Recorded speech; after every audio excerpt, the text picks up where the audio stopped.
Hello, everybody, and welcome for the last time to Tales from the Hearth, Atlas. I have had the absolute honor and pleasure of being your dungeon master for this campaign, and we're going to start the same way we always do, with introductions. My name is Reed, or Snail. You can find me on TikTok at DND5E.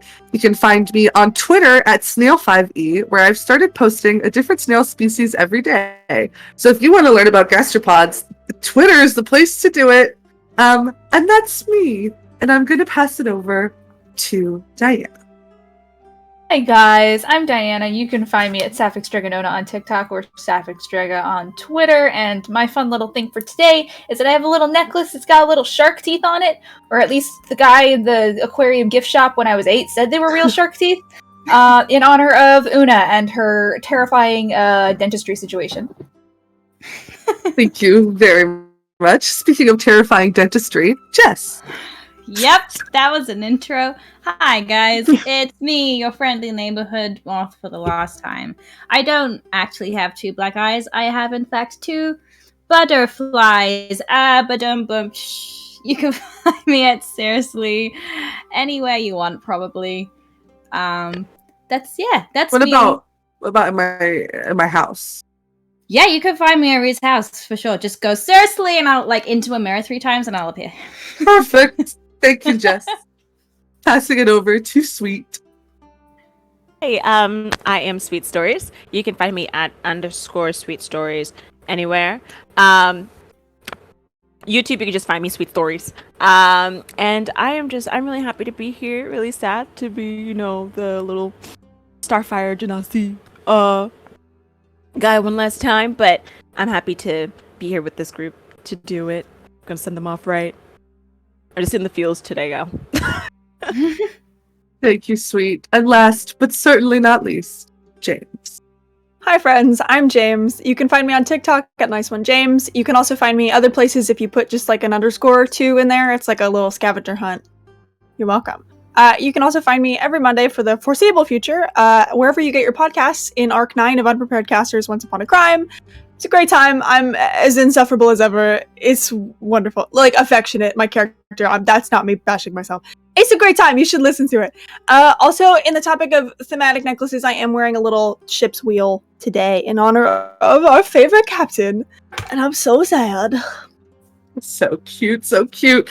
Also want to give a shout out to Miller, our stream producer, who has been plugging away behind the scenes for the majority of this campaign, as well as all the other stream producers that we've had step in when he's been unable to make it. There's so much work that goes into producing a stream, and so much of it happens behind the scenes and off camera. So just give some love for our stream producers in the chat. I'm sure they would appreciate it. Let's head over to announcements. This Saturday is the return of Tales from the Starlight Ocean. We are picking up in a brand new universe with some folks who are familiar but a little bit different. And so be sure to come and tune in. If you haven't seen any of Tales from the Starlight Ocean before, now is a great time to jump in. You don't need any other context besides the fact that they're gay pirates. That's kind of really all you need to know about it. That's starting Saturday at 2:30 p.m. Eastern Time, right here on Twitch. So if you follow us and you have our notifications on, you don't even have to remember. It'll just ding ding show up in your notifications. We hope that you can come join us. On Friday at 4 p.m. Eastern Time in our Discord, we'll be hosting a little Kahoot trivia night about Tales from the Starlight Ocean. So if you want to come test your knowledge, feel free to come join us on Discord. You can find that link in our about. It's going to be a fun time. I know Diana has been working really, really hard on that, as well as Mara. So big shout out to them for planning that and making it happen. Next Wednesday, you will be able to join us for our Cosmic Horror campaign, Tales from Beyond the Dead Zone. That campaign also coming to a close in the next couple of episodes, but don't worry, you still have so much time to catch up and make sure that you're going to be there for all of the twists and turns that lie ahead for our party. Maybe a new cast member, maybe a new friend. I don't know. You'll have to show up to find out.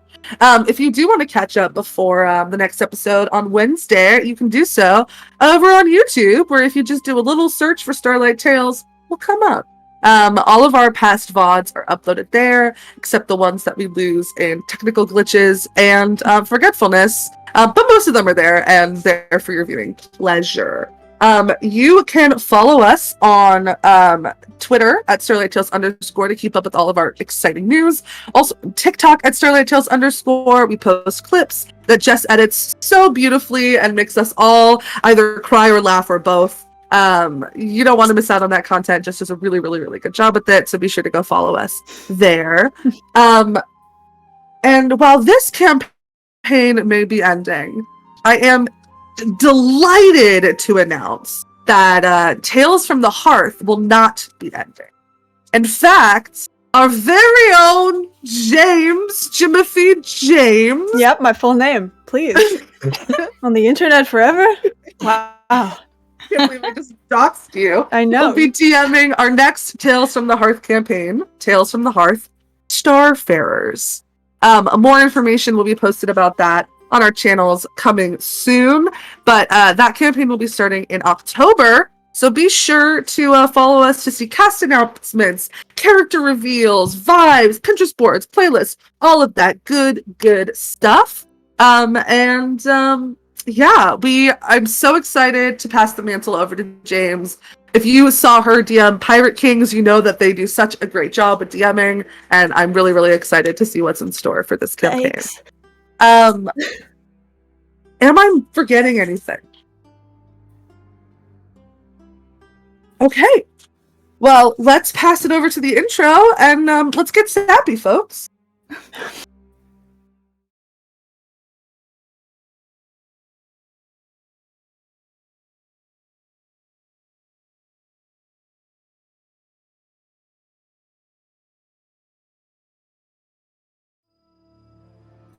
Last time on Tales from the Hearth Atlas, our companions found themselves in some sort of strange pocket dimension in the dance studio.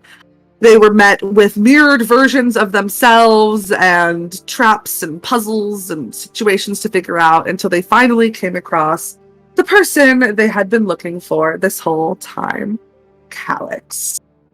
Once they found him there, they engaged in a battle with him in order to get the astral crystals back, and they emerged victorious with the crystals and the limping Calyx in hand. They left the ship with Evander and Keelan to go investigate what the heck was going on with that pocket dimension.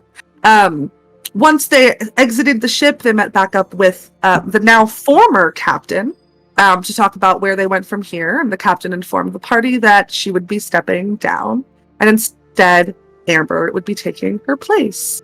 Amber and the rest of the crew, or now like the captain's council, gave speeches to the crowd of the Atlas, taking accountability for past actions, talking about the future, teaching people how to brush their teeth, all very equally important, and then celebrated with some slushies to end the day.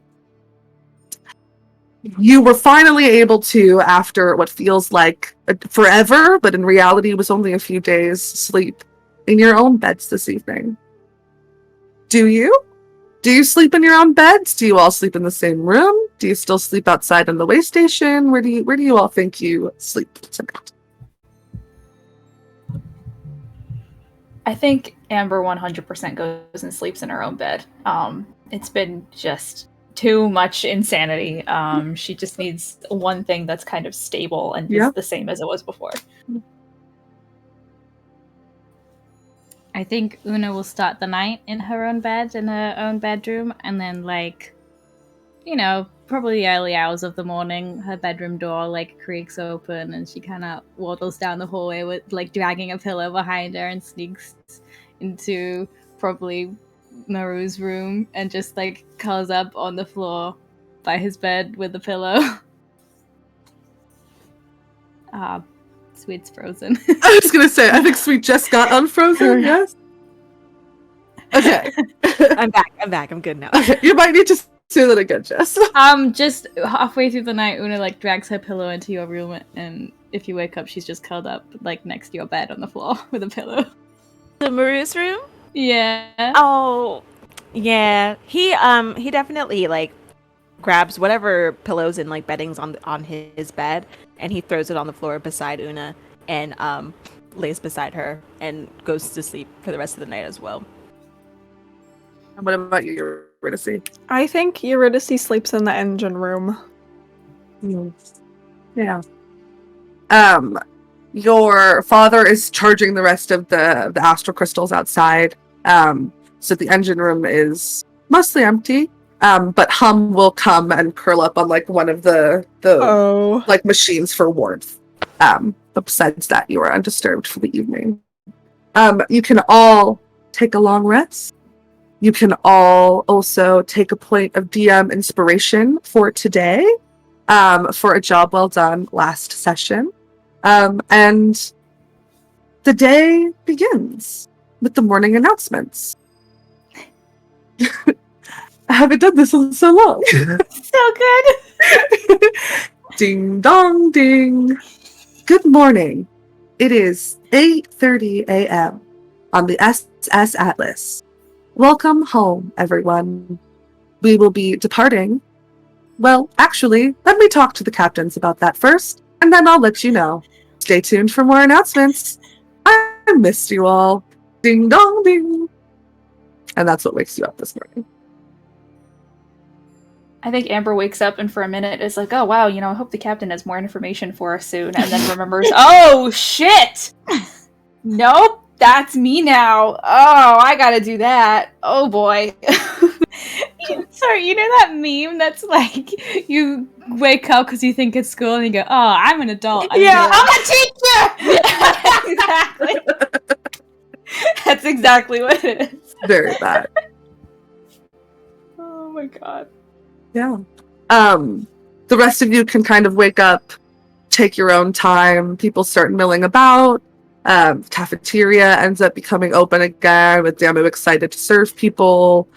Amber, you do, however, get a knock on your door before you're really able to like get out into the world. Yeah, I'll go check it out. You see the former Captain Blaze standing with 2 cups of coffee in hand, and hands went out to you. Gonna need this, aren't I? I think so, yeah. Alright. Just chugs for like, stands there and chugs like half of it for a minute. I went ahead and gave people the evacuation notice just for an hour so we can take her out into the sea and pass her over to you. Oh. I forgot about that. Okay. Sounds like a plan. This process is one that is beautiful and deeply personal. You can feel free to bring people if you'd like, but it can also just be us. But I wanted to give you the time to decide.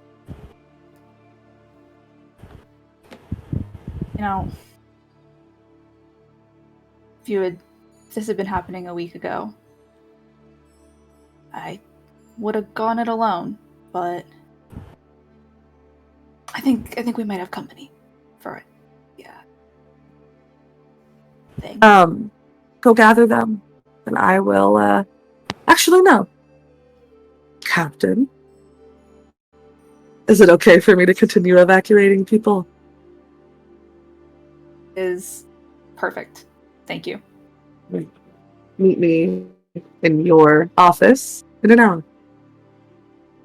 All right, I'll see you And then. she, like, tosses you the keys and walks off. Catches. And I feel like Amber already has a lot of other just like random like keys and tools and shit on her belt. Oh, anyway, so, like, yeah. absolutely. Yeah, she's 100% like big ass carabiner on the belt loop lesbian. Oh, yes. So it's just added to the Yes, mass of things. for sure. Absolutely. Yeah. Amber, you can go off and find the rest of the group if you'd like. Yeah. Yeah, I think that she probably starts at Maru's room and kind of knock gently on the door. Yeah, I'll say maybe that's probably what's woken him up. He's probably slept through. I think after that day, he probably slept like a brick. And the knock on the door is what woke him up, and he goes and he opens it. Hey Amber, how you doing? Hey, I'm doing all right. You guys sleep okay? Everything good? Yeah, we're good. Good. Oh. Hi, Una. What's up? Una's just like on her stomach writing in one of her notebooks, and instead of scribbles, there's actual little like notes, and she's just kicking her legs. She's like, "Yeah, I'm good. How are you?" And what are you writing there, if you don't mind me asking? Just like the thoughts that I've been having. I came up with an idea where like when I have thoughts at the beginning of the day and at the end of the day, I'm going to write them in this book. I think it's like a really cool like idea. I think it will catch on. Yeah. It's like a diary. That's so nice. Like a what? No, never mind. I just wanted to So the captain is gonna we're gonna head out in a bit to transfer the ship over to me. And I would just really like you guys to be there, if that's okay. Yeah, we're always gonna support you, for sure. Oh, what time are we gonna do that? Did the captain give me a time? I immediately forgot. An hour. Okay, in an hour. In an hour. We're gonna Okay. take her out to the astral for a bit. Okay. Okay, Do you awesome. need me to like do anything? Just be there and be your wonderful self. I can do that. I knew I could count on you for that. Awesome. Are you gonna let your Vidisty know, or have you told them already? Yeah, I still have to find them. I'm not really sure where they weren't in their room. Probably So, in the engine room. The engine room.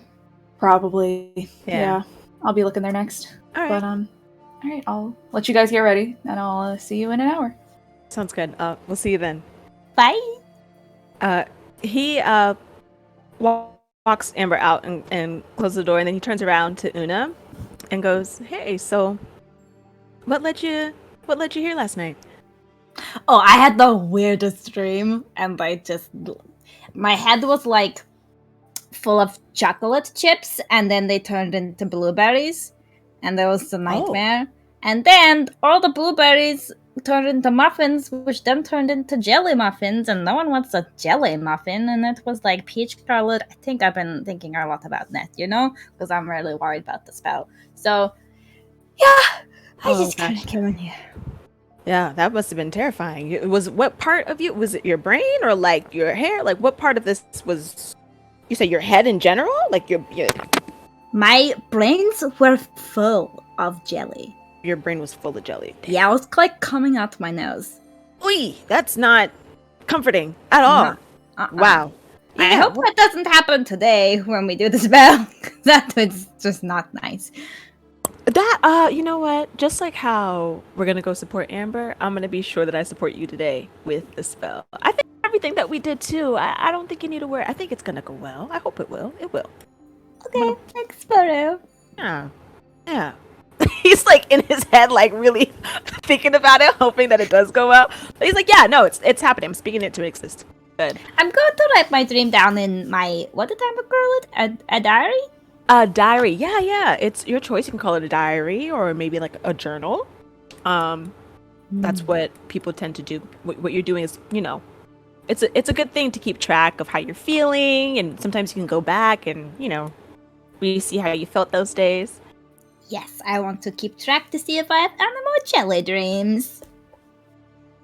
I hope today is the last jelly dream, unless it's a good jelly dream, like you and Jelly like running through fields and stuff. That's kind of jelly dreams. I hope you have. Mario, Jelly cannot run.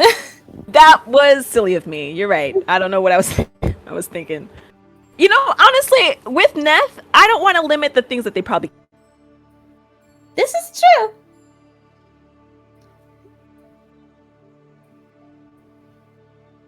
No. You're so Hello. right, Maru. Oh god, oh fuck. Oh, got him. Pete's. Not the jelly. Yeah, we're gonna go to a break screen real quick. We'll be right back.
It's not a Starlight Tales stream unless technical difficulties happen. This is our technical difficulties dance.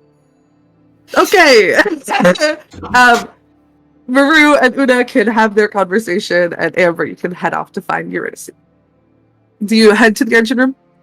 Yeah, I think that's where she stops next. Incredible. I think you find Eurydice like 3 steps out of the engine room. It's kind of, oh, hey. So sorry about that. Oh no. It's okay.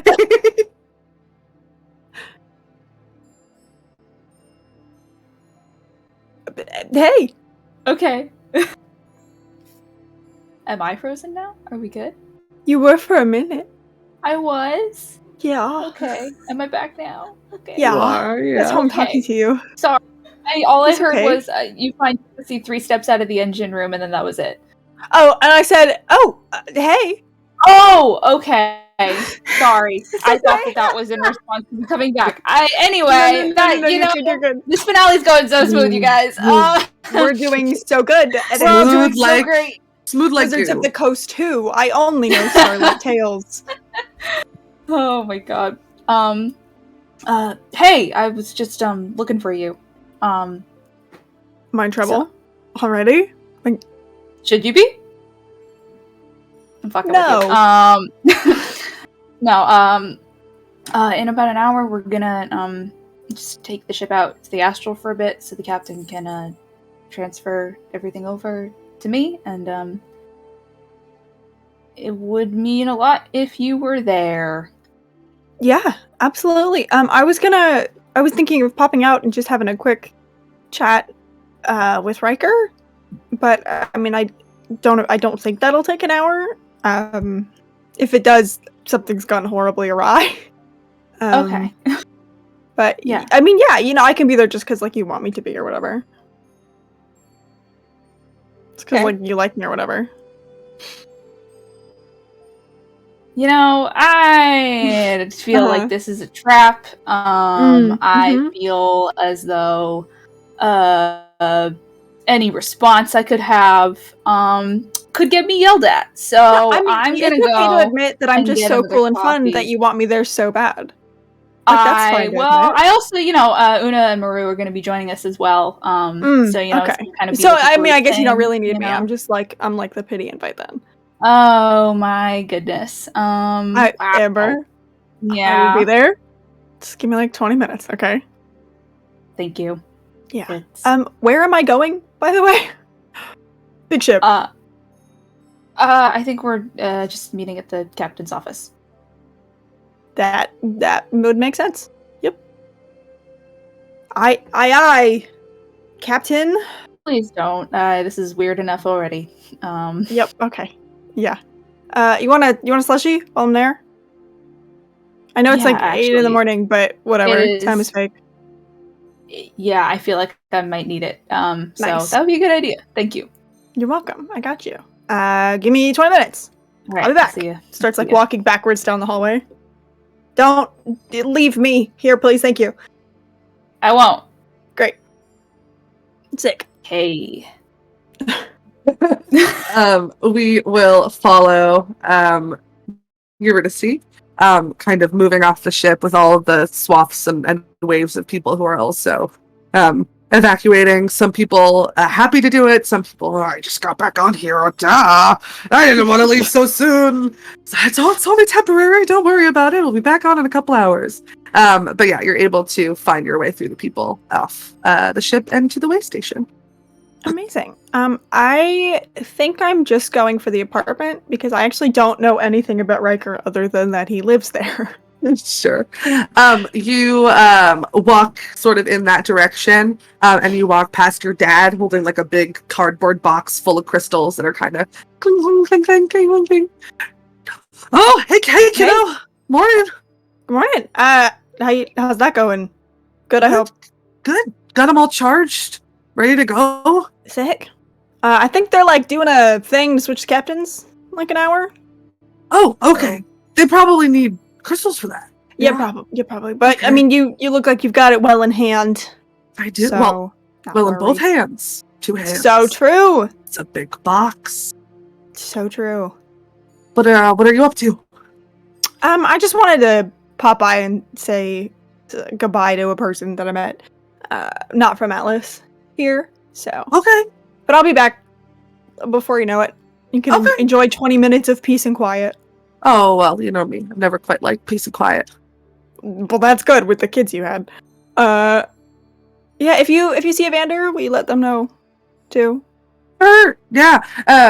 They came and checked in with me in the morning, so that they were investigating that mirror dimension relay. Forgot so, about that. Yeah. No worries. Hey, did you All know right. him and Keelan are like a thing? Oh yeah, they told me about it. How am I the last one to find out everything in this family?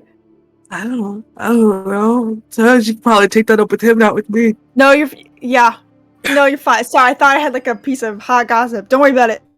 You should get those back. Okay. I'll be back at him. All right. Love you. Love you. And he walks off. You see Ymir with like a crystal entwined in its tail, kind of skittering off after him. I love Ymir. Um, Eurydice you- walks off, kind of muttering like, how the fuck did my dad know before I knew?"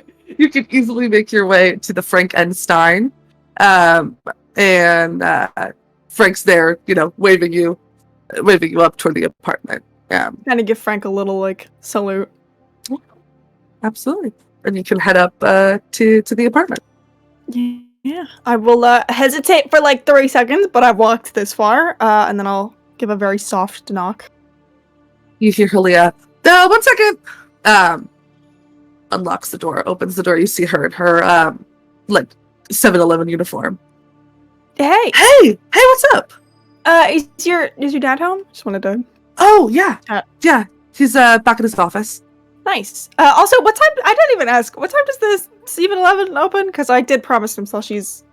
Oh well, so the whole thing was originally like 7 Uh-huh. days a week, 11 hours a day, but we're 24 hours now, so Nice. whatever. Sick. Wait, also, Yeah. Is that true? Like 7-Eleven, like real life. Yeah, like in real life. Yeah. You do that with me every day. I know My that.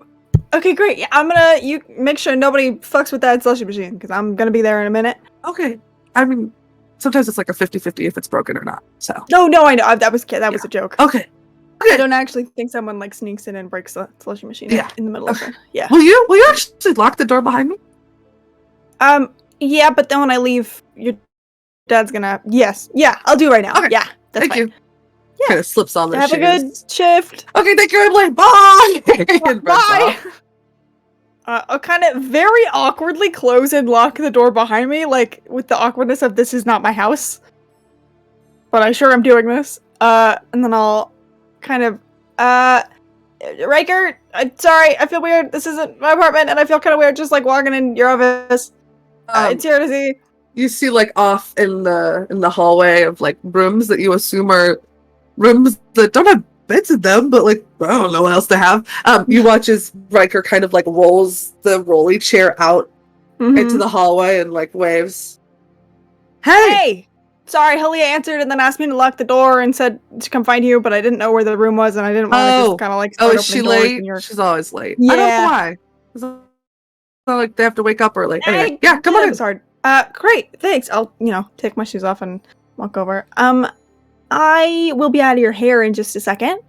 I just wanted to let you know, we're leaving. The ship is leaving in a minute. And you guys have been like super nice to me and my friends. And so I felt like I should let you know, regarding the Neth sitch. There's a lot of like hard feelings there, right? Because like they made a lot of choices and they did a lot of things and it affected me very negatively in a lot of ways. But I also think that when you decide what someone is going to be and what they're going to do, it's the only thing they can be and do. And people deserve to make choices. So, we are going to do a thing. They're going to be in a human person form, so the only way they'll be able to eat people is like the way, any of us could eat people if we wanted. Not that we're going to let them eat people. But just thought you deserved to know that. And sort of tangentially related, I think the Venager stuff, super flattering, super nice. But I think if I'm gonna, even though it's really hard, let them make a difficult choice. If I'm gonna make the difficult choice to let them choose the life they want and the person they want to be, then I have to let myself do that too. So I don't really know how to say thanks so much, but no thank you to just like God. So instead I'm just gonna say that to you. Yeah. That's kind of all of it. Come sit down. And then kind of like waves you into his office. There's like a couch, very clearly satin, seems to have like a stack of books on the side. You get the sense that Halia comes and sits here and hangs out with him while he's doing work a lot. But he kind of gestures you over there and then kind of like rolls his chair a little bit awkwardly over. So he's like not sitting like too close to you, but also like not sitting too far away. It's like a very dad like move. Sure. That's good. And he kind of like crosses his like hands on his lap. Thank you for telling me. Yeah. I take it we shouldn't provide the other offers, then your mind's made up. Yeah, as much as I love like just so much knowledge and would love to have all of it, and I think I would be so powerful with just all of the knowledge. I think this is just kind of one of those things that we have to do. So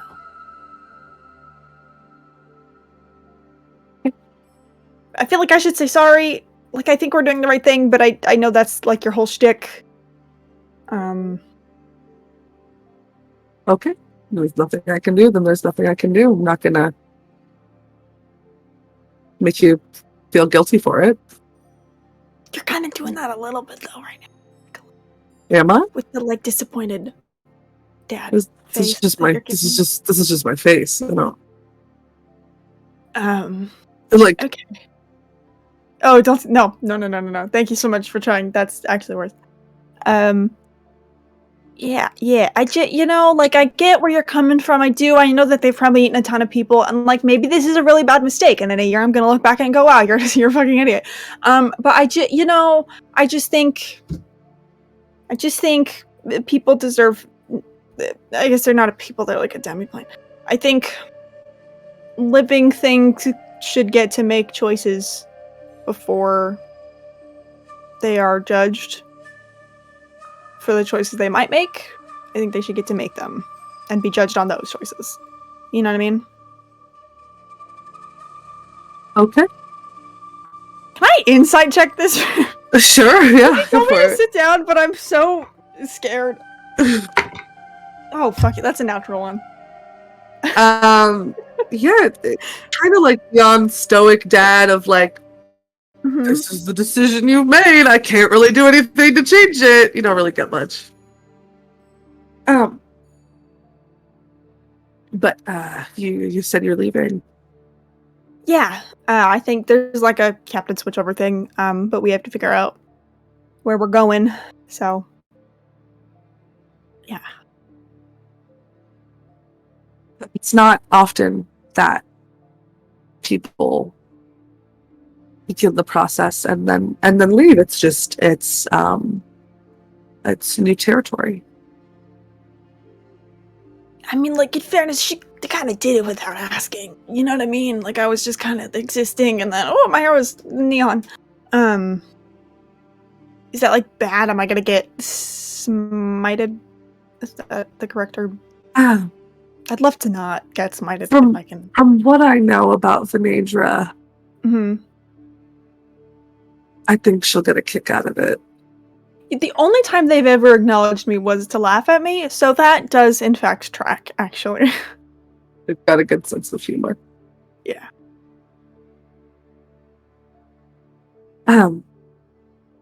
We don't have any more direct communication than the rest of the galaxy, but there are moments when you can feel them more than other times. And I encourage you to open yourself up to that and to see what happens. Yeah. I mean, I'm not, like, against it, I just, like, feels like one of those things where it's like when your really good friend, like, has a friend, but you're not really friends with the friend. Just a lot of people who are, like, friends with Venedra, but we've never, like, I don't know. When that happens with me, like, it's because it so often does, because I have so many friends. Yeah. Okay. Isn't the best way to get to know the friend of the friend to spend time with them one-on-one? See, that's, like, easy in the metaphor, but, like, when you're talking about a god, that's kind of like, how do you, I can't just, like, go knock on their door and be like, hey, bud, you want to play a board game? Like, I don't know how to do that, Like, do you just kind of talk and hope she's listening, or? Sometimes you offer something in return for an ear, a hand on a shoulder, a feeling in your gut that whatever choice you're making is the right one. It's a very, I wish I could give you the answer, but it's a very personal thing. Yeah, I mean, we're both friends with the same people, so I guess we can't be that unalike. Is that a word? Different? Yeah. I'm not, like, against it. I guess I'm still just kind of trying to figure out what that means for me practically, and, like, I'm not really like a go into a holy space and light a candle kind of person. I'm more of like I'm staring down at a bunch of magical papers and just yelling to anything in the universe that will listen to help me figure it out kind of person. So, Is there a place that feels special for you? I mean, I like the engine room of our ship. Try that. Okay. Okay, well, good luck. Thanks. Sorry about ruining your whole shtick. We'll find a new one. I'm not worried about it. Great. Well, I am worried about it. That's a lie. Oh, I'm not okay. worried about like the finding the new shtick. I'm worried about like Sure. what's happening with this one. The eating people thing. Yeah, no, Yeah. you're so right. I'm worried about it, but that's okay. We'll figure it out somehow. Trying not to pass my anxiety on to you right now. No, so it's kind of okay. like a It's wall. here. It's there. It's been there. It's not. Sorry. It's Sorry about no. that. Yeah. You're good. It's my own. You're Mhm. fine. Mhm. Yeah. I'm gonna go unless you need anything from me.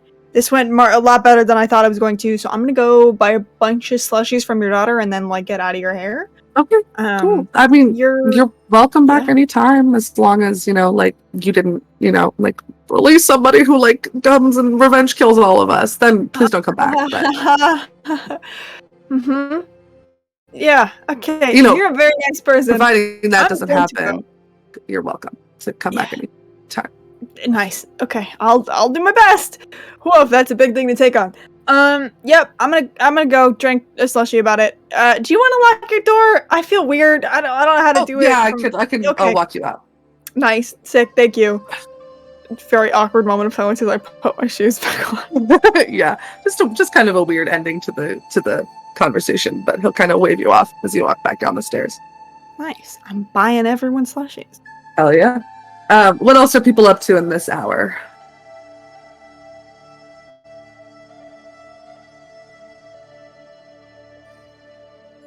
Anyone have anything they want to do, or we could just skip it? I think Amber's just spending some time alone and like looking in the mirror, trying to like. She has no idea what to expect for this transfer of power, but she's trying to just kind of prepare herself as much as she can, even though she doesn't know what she's preparing for. Luna, Maru? I feel like Maru would just be getting ready for, like go take a shower and then get breakfast. Cool. Easy enough. Damu is always happy to see the both of you. All right. And then an hour passes by and we can all meet back up at the captain's office. Slushies that have been like magically kept frozen. Fuck yeah. So that they're still fresh by the time you guys get there. And yeah, you see Captain Blaze kind of waiting, like arms crossed, like standing against the wall waiting for you guys. Hey. Yeah. Hey? Blaze, what do I? Blaze is fine. Blaze. How you doing, Blaze? I had the best sleep I've had in a long time last night, so I'm doing great. Thank you. Don't say that. I mean, I'm terrible. I miss it so much. I'm not the same person anymore. I'm not who I was. Does that make you feel better? A little bit. Okay. All right. Shall we? Yeah. I'm ready. Kind of starts motioning you all to follow them toward the front of the ship. As they're walking, she's talking and saying, normally you can do this once you're connected from anywhere on the ship. But I always like to get a good view of everything from the front. Kind of pointing out things. Oh, I told, so-and-so that needs to be fixed, by the way, so that should be fixed by the time, pointing things out as they're walking. And then you get to the front of the ship, which has this huge observation deck with like these giant like floor to ceiling glass windows, and the ceiling is like almost 30 feet high. Like it's this gigantic room. There is like furniture, like comfy furniture, like sofas and armchairs. There's like a snack cabinet. It's like this, like just this decked out room. And then to the left of you on the wall, you can see where both Blaze and the former captain before her have like signed their names on the wall. And there's like just like a pen, well, like a bucket of pens like waiting for you there. And then at the front of the ship, you can see Blaze kind of grasping of like this railing, this like wooden railing that runs along it, and just like kind of taking a deep breath, and then closing her eyes, and the ship begins to move slowly in kind of the direction of the nearest silver pool. You see Blaze start to kind of sway a little bit from side to side, almost in like a meditative trance-like state as she's guiding the ship for the last time. Yeah. What are you guys up to as this is happening? Amber just stands like next to and a little bit behind her and is just like the whole time that, you know, Blaze was talking, like is trying to just commit all of this, as much of this as possible, to memory and trying to like learn as much as she can. So she's just like laser focused and is not really seeing anything else. Maria has found a comfortable seat, whatever is like closest up front, like out the way, but like he wants to see like what is going down every step of the way. So Una, I think, is fascinated by the whole thing, but is also like won't take her eyes off what they're doing, but is also like rummaging through the snack cupboard at the same time, just absently. Incredible.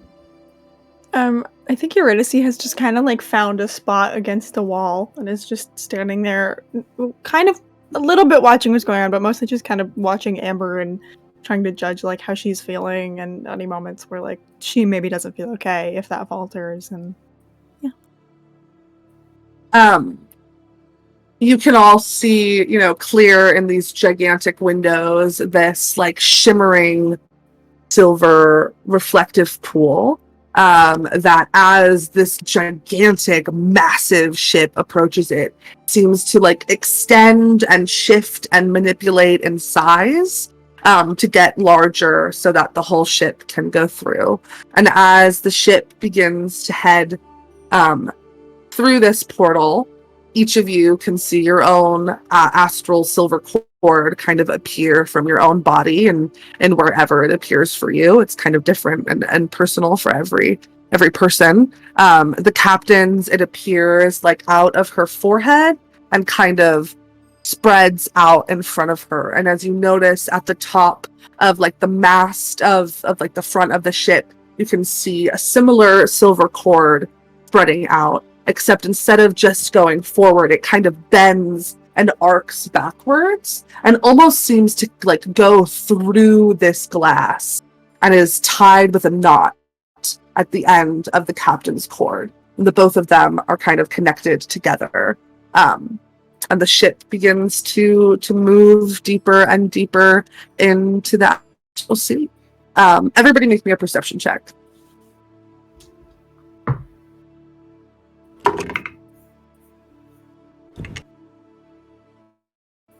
$18. 18. slutty 20. Slutty 20. 23. 23. 15. What'd you get? 15. 15. Okay. So all of you can kind of see that like gray color of the astral sea. You're looking out at this observation deck and you can see, you know, like an astral dragon off in the distance, kind of peacefully moving along. You can see different erratics, which are like these like areas of like land and other matter that somehow travels into the astral sea. You can see kind of off and very, very far, just at the edge of your vision, another way station off far in the distance. Everybody can also see kind of coming up from your left and cresting in front of you and then heading off towards your right. You can see a biome shark. Biome sharks are sharks that appear to be made of like this translucent like material, and on the inside of them appear to have like living organisms that live inside. So it's this like giant metallic creature that's kind of peacefully moving in front of you. Unfortunately, Maru, you can't kind of get the finer details from where you're sitting, but the rest of you can see like small fish swimming around in there, a couple people walking around with like diving suits on. They appear to be doing some sort of like research, and as you're looking at them and they're looking at you, they kind of like wave happily at you as they pass by. Did anybody get above a 20? Yep. Yes. Amber, you can also see off kind of in that left direction as everybody's vision is kind of moving towards like to follow the shark. You can see just like a giant pink eye looking at you.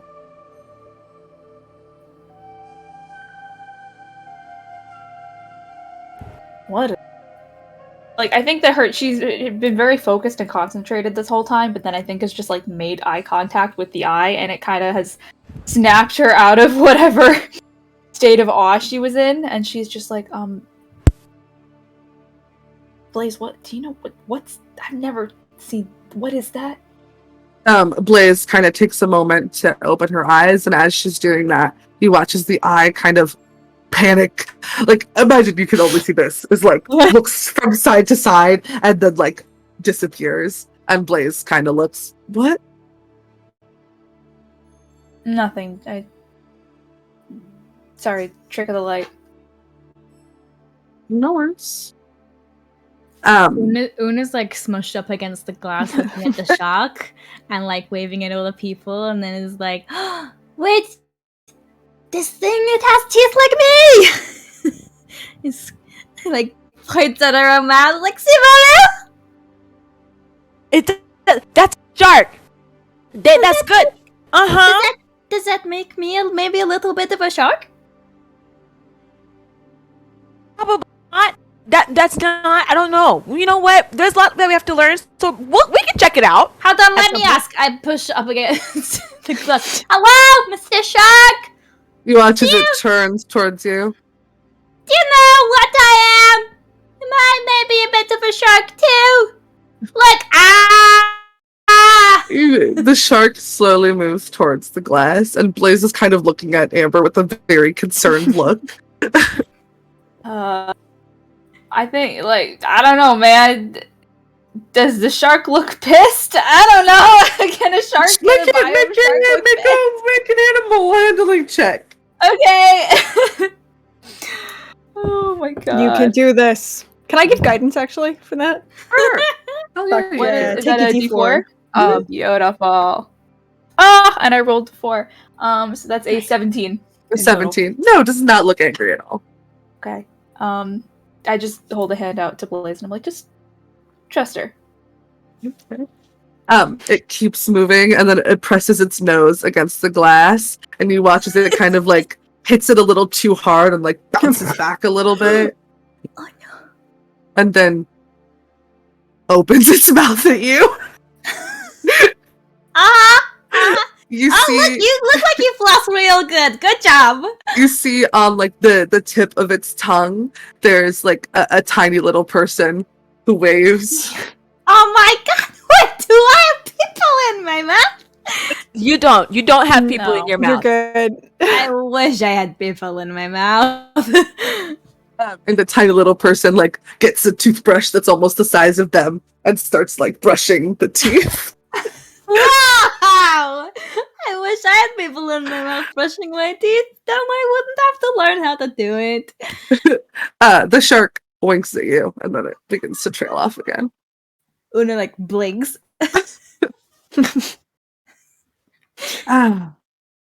Blaze is kind of awestruck at that interaction. Never a dull moment with this group, I think. Oh, pretty much never. I think my blood pressure went up a few years ago and it hasn't come back down yet. All right. Are you ready? I'm ready. You watch as like Blaze puts her hands up and begins to just very gently tug the knot of the cords closer and closer in her direction. The cord from the ship seeming to extend endlessly with no end in sight. There's no like give indicating that like it's at the end or anything. And very, very gently, Blaze begins to unknot the knot. And you watch as their silver cord kind of just drapes down and finds its home back in her hair, almost like a streak of gray that kind of blends in with the rest of the gray streaks in her hair. And the cord of the ship just like still dangles in place in like this backwards bend. Blaze looks at you and holds her hand out for your cord. Now, my question for you, where does Amber's cord come from? I think it comes from the heart. Oh, I was hoping you would say something sappy. So holds her hands out and does wait for you to kind of like put it in her hand. Yeah, she just kind of it kind of peeks out a little bit from the top of her shirt, and she just pulls it out and hands it to Blaze very, very delicately, because she's kind of like, wow, this is like kind of like my soul. That's crazy. Don't be alarmed. Okay. And she pulls on both and just very gently touches them together. Amber, you find yourself alone in this room. The furniture has all vanished.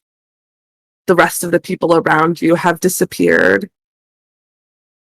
And all you can see is your cord and the ship's cord, like just at the tips touching each other.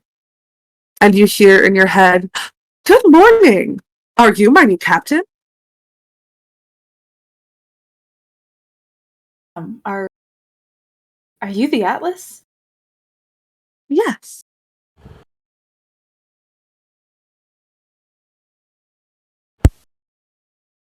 I think we have a lot to figure out. But I've been with you from the beginning, and I'm gonna be with you for whatever's next. That's a long time. Yeah, but I don't really have anything else going on, so I got time. I don't either. I am a ship. Wow, this is surreal. You know, I talk to you a lot. I Like, a know. lot. I can hear. Okay. It's nice to be able to talk back. It's nice to be able to hear you. I wish there was more I could have done for you, by the way. I'm sorry I couldn't. I mean, sometimes when you talk to me, you're sad. Yeah. But you did everything that I needed you to do. Thanks. I tried my best.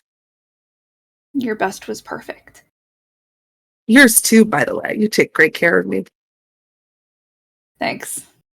It's a lot of work, but it's worth it. Well, I have lots of questions for you. Like, nobody told me what was for dinner today, so I couldn't say anything about it this morning. And I feel like people were probably a little bit concerned, thinking that they're not going to be fed. Okay, I will find out for you. Okay. Thanks.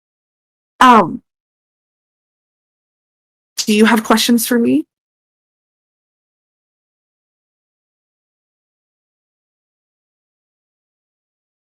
I didn't turn it off and stop. We're gonna go to just a quick break. Quick break. 1 second.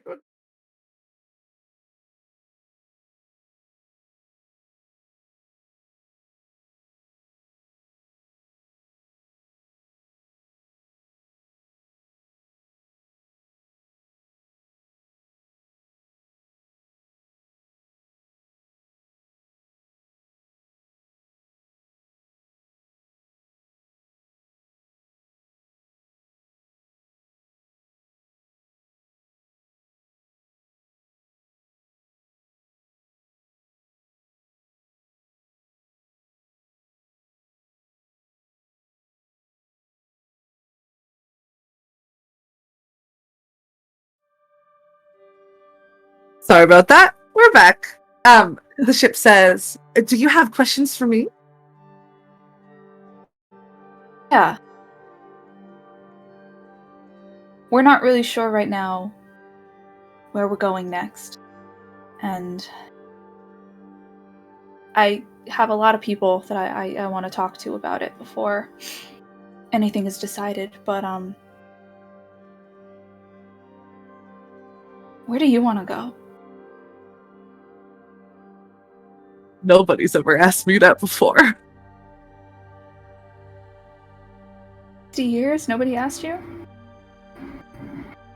No.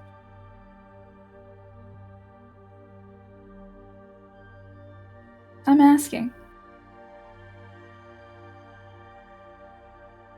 I don't know. I like movement. I like seeing new places. I like meeting new people. It's always fun when you pick up stragglers. Like that egg that sat in the engine room for a really long time. That was fun to watch. I was wondering what was going to happen with that. Yeah. She's all grown up now. Cool. Mhm. You grow. I can't do that. I've been the same size forever. I don't know. Can I think about it? Do I have to tell you now? You don't have to tell me now. Okay. I know that you said you've never grown. Do you want to? Because I have some ideas. Is that an option? Yeah. I think so. Wow. Cool. That's like the thing that I think I'm most jealous of. Is the fact that you guys can grow and change, and I'm just a ship. You think you haven't grown and changed in all this time? I'm pink now. You are. That might change. We have to do a poll to see how people feel about it. Ooh, I'm really good at running polls. I can put it in the announcement. That would be fantastic. Okay. Well, I have a lot of ideas, and I know I'm gonna have more questions for you, and we don't have to have all the answers right now, but I'm really excited to figure it out with you. Me too. Once this is complete, you can talk to me whenever you want. And I'll always answer. Unless no, I'm not doing anything else. This is like my one thing that I do, so I probably will answer. Okay, well. Need anything from me? This is also probably going to be the only thing that I'm doing. Okay. Thanks. I know that this is your first time doing this, and I'm kind of a professional now. So, here's what we have to do. You have to ask me if I'd like you to be my captain, and then I have to ask you if you'd like me to be your ship.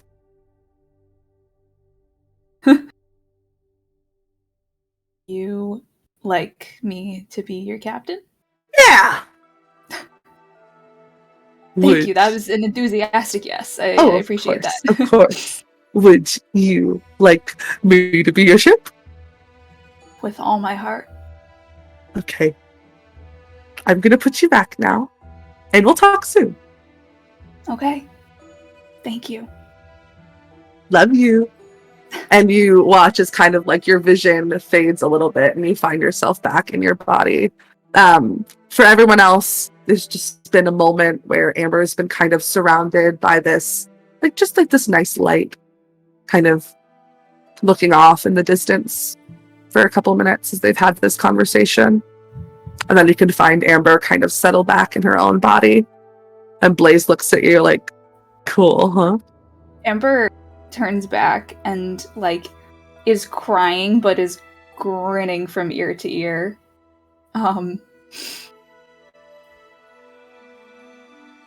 This is This is how you got to feel the whole time? Yeah. The whole time. You... Captain, you have given me something bigger for me than you can ever really know. I'm gonna protect her. I'm not gonna disappoint you. You could never disappoint me, Captain Amber. And you watch as her two hands begin to just slowly and gently, almost like a twist tie, like twist the two ends together. You can feel this connection solidify a little bit more. And with every twist and with every turn of the two strings and cords around each other, you can feel the ship begin to settle into your bones, into your body, into your blood, into your heart, into your mind. And as one more twist of the two comes around, you hear in your head, where do you want to go? Back to the way station. Alrighty. And the ship begins to move.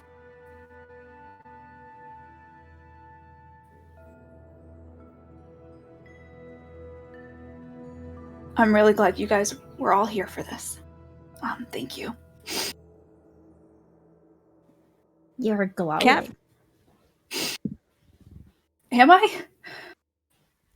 For a little minute, you're kind of like the moon, but like, but better. But don't tell her I said that. Okay, no, stay between us. How do you feel? I feel like I've obviously never been tied to the ship before, so this is new, but also it's not like it feels like just the next step of what I've already been doing, and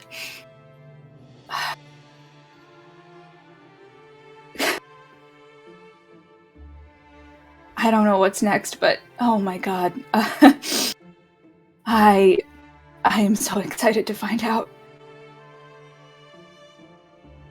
We're excited to be on the journey with you. This was a really special thing. Thank you for letting us be here with you. Thank you for being here. And then kind of turns to the wall where the captain's names are written and looks back at Blaze and says, can I? Absolutely. And just in just a few steps is over there immediately and adds her name. You hear in your head, that tickles. I'm just kidding, it doesn't. I'm just kidding. This is gonna take some getting used to. This is gonna be something. And yeah, you're able to... Sorry, did you want to say something sweet? Oh, Maria was gonna say, Do Maria was it, gonna do it. turn to Blaze and be like, well, this was amazing. I just have one really important question. I didn't hear a menu for dinner tonight, so I was just wondering. I was also thinking about that. Are we going to get that? Yeah, because Don't look at me, it's... Yeah, Her job. there's gonna be... I'll figure it out. thanks. Yeah. What do you Yeah. guys want for dinner? What's your favorite? Those meatballs were really good. Meatballs? Yeah. Yeah? Okay, well, what's the point of having this power if I can't change the dinner menu? You're able to bring the ship back out of the astral sea. You watch as each of your companions' silver cords begin to just not disintegrate, but just slowly disappear. And the last one that does, and it only disappears at the last minute as you head back to the silver pool, is yours and the ship's. And you're able to bring it to dock.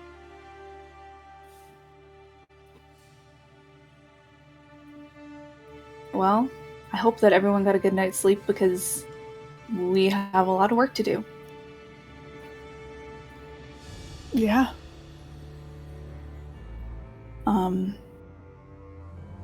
Think that, I think we have a promise to keep. Sounds like it. Is there anything that you need us to do now? We need Evander and Keelan. And we could meet in my office, however long it takes for you to round them up. You can get things started. Sounds good. Yeah. Aye, aye, Captain! You're able to. I'll leave the observation deck. Who is going to go find Keelan and Evander? I'll go. Goal 2. You guys headed in any particular direction? Just kind of wandering about. Probably the yoga studio first. Since they've been working on the weird room in there. Yeah.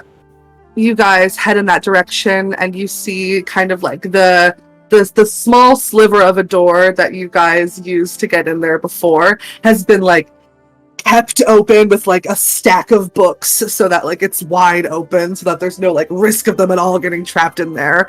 And you hear them having a conversation with one of the mirror duplicates.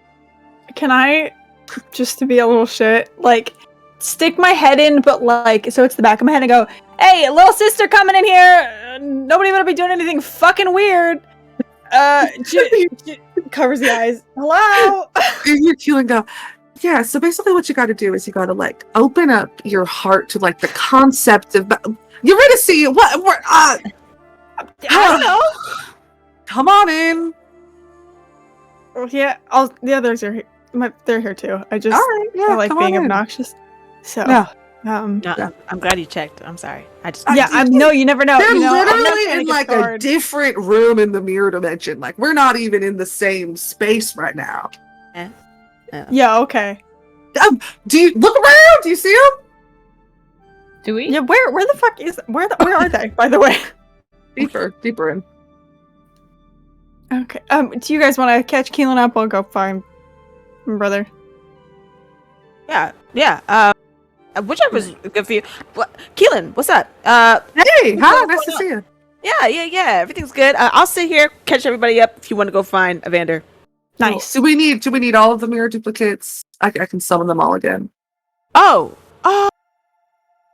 No, did anybody have to like pay up their debts or anything? Do anything else with your mirror duplicate? I was going to teach mine how to fly. Yeah. So Una's duplicate would be nice. Okay, I got you. And you got a visitor.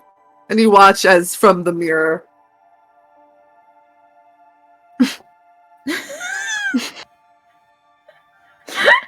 He's staring at you.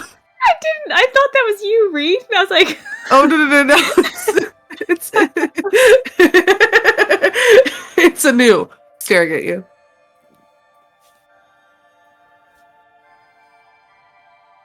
You can come out. It's okay. He's not gonna yell at you. He's not even here. He's not gonna know. And Anu's like looks around, and then like steps through. Hi. Yeah. you can talk? I can. That's amazing. Thanks.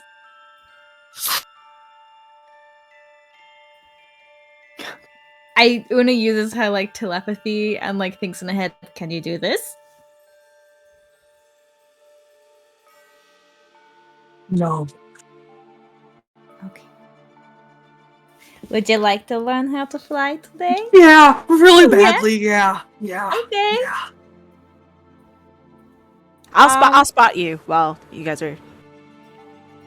Okay, yeah, so yeah, like when Maroon Yuritsi taught me how to fly, it took a minute. Cause Sometimes you just gotta jump off a lot of stuff. Okay.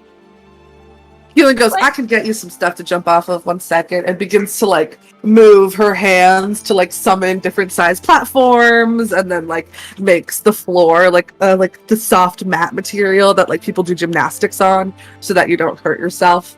Kind of like expands the room a little bit so you have more space, expands the ceiling. There you go. It should be good.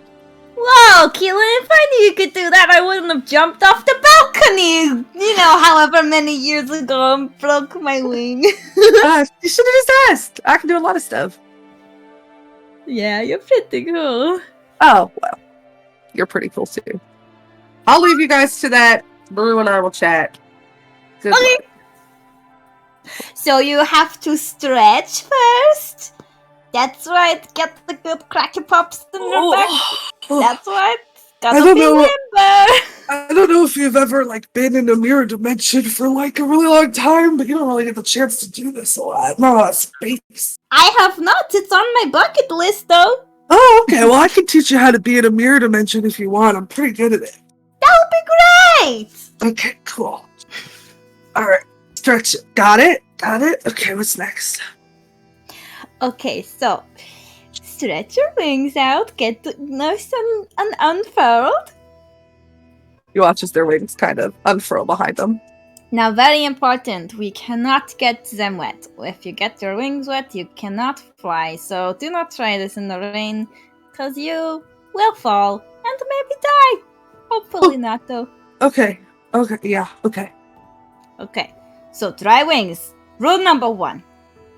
Can I be writing this down? I mean, I didn't know how to write for a super long time. I just kept it all in my brain, so you'll be fine. Number 1, dry wings. And I guess that's rule number 2. Rule number 1, stretch. Rule number Rule number 1, stretch. Rule number 2, dry wings. Dry I do wings. want you to know, I put my arms out, and Frankie just walked up under my hands so that I would pet him. It was Oh. Mm. Rule number 1, stretch. Rule number 2, dry wings. Rule number 3, always remember to floss. Rule number 3, what is that? Gotta floss your teeth! What? Oh my god, this is crazy! No one taught you either? No. Okay, so not before you wake up, but when you wake up and before you go to bed, you got to brush your teeth in slow circular motions and you got to floss in between them. That has Okay. nothing to do with flying. It's just important for your adult. Okay. Okay, thank you. Okay, and then I guess you know when you move your hands through the air and you can kind of feel like a little bit of a swish. You Mhm. feel that? That's just all the air swishing in your fingers. But when now you move your wings, oh, there's lots more air. Oh. You feel that? Yeah. The trick is to find the bit of the air that will hold you up, a little bit like holding hands with the sky. It's like hold hands with the sky. Yeah, and sometimes you miss. It's a little bit like, you know, those people who fly through the air on swings and then they like jump and they catch the other person and then they fly a little bit more. No, I've never seen a swing before. Oh my goodness, we have so much to teach you in so little time. Okay, flying first. Just hold hands with the air. You watch as like literally their hands are like, No, with your wings. With your wings! no, with the wings, yes. Okay. Right, okay. And swish them back and forth. Can you Okay. do like, and she kind of like raises herself up on her toes. Like, can you do a little bounce on your toes? Let me see. Yeah, jumps a bit, gets a little bit of lift. Whoa, Okay. whoa, Oh, it's okay. It's okay. Just hold hands. You can hold my hand. Okay. It's like okay. like 1 inch off the ground. It's okay. And then just like beats both of her wings and like, you just copy me. You just copy me. And her wings beat and she just like lifts up a little bit more. Yeah, keeps on lifting up a little bit more with you. Oh my god! Oh my god!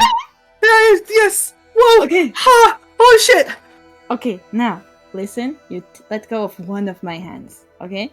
Okay. I'm letting go. It's just one. Look at me, I'm doing it. You're I'm doing it so good. Uh-huh. And then you just hold hands with this guy.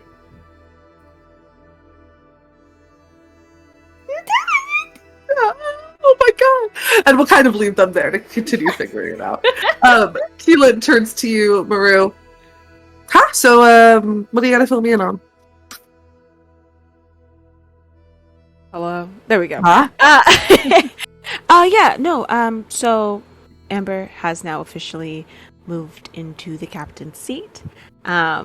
So they wanted to she asked us to tell you and Evander to go meet up with her in her office. That's basically all the stuff that I think. Am I being fired? Is that what's happening? No, I think there's like stuff we have to do. Amber didn't really tell us what exactly we had to do yet, but we have to have a meeting together. I think another important news, we're having meatballs tonight for dinner. So what's your passive deception? Deception? Yeah. Let's see. It should be like 8 plus proficiency plus your deception modifier. Plus proficiency plus Deception modifier. Yep. So proficiency is +3, and then deception. Where are you, babe? +6. Okay. Damn. Sorry, I didn't realize it was that high. Yeah. Okay. Sure. Okay. All right.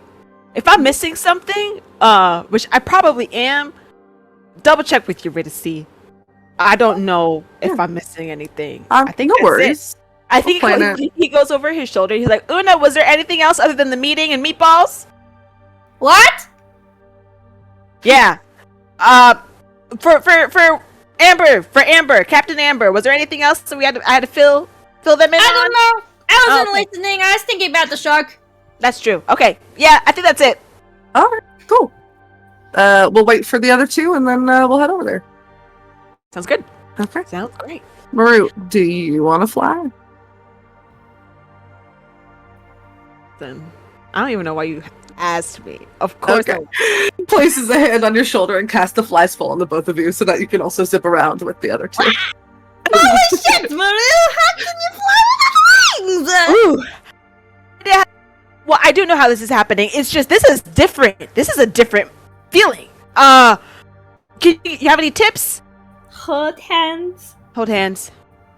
I got it. You can be like the trapeze swing people. Dive bombs with you. Incredible. You're to Yelling at see. the top of his lungs, but loving it. Yeah. You're to see. You can hear the sounds of laughter, kind of bouncing and echoing through the mirror dimension. You head through the same hallways. Doors are just open. There are some mirrors that are completely taped over. There are some with sheets draped over them.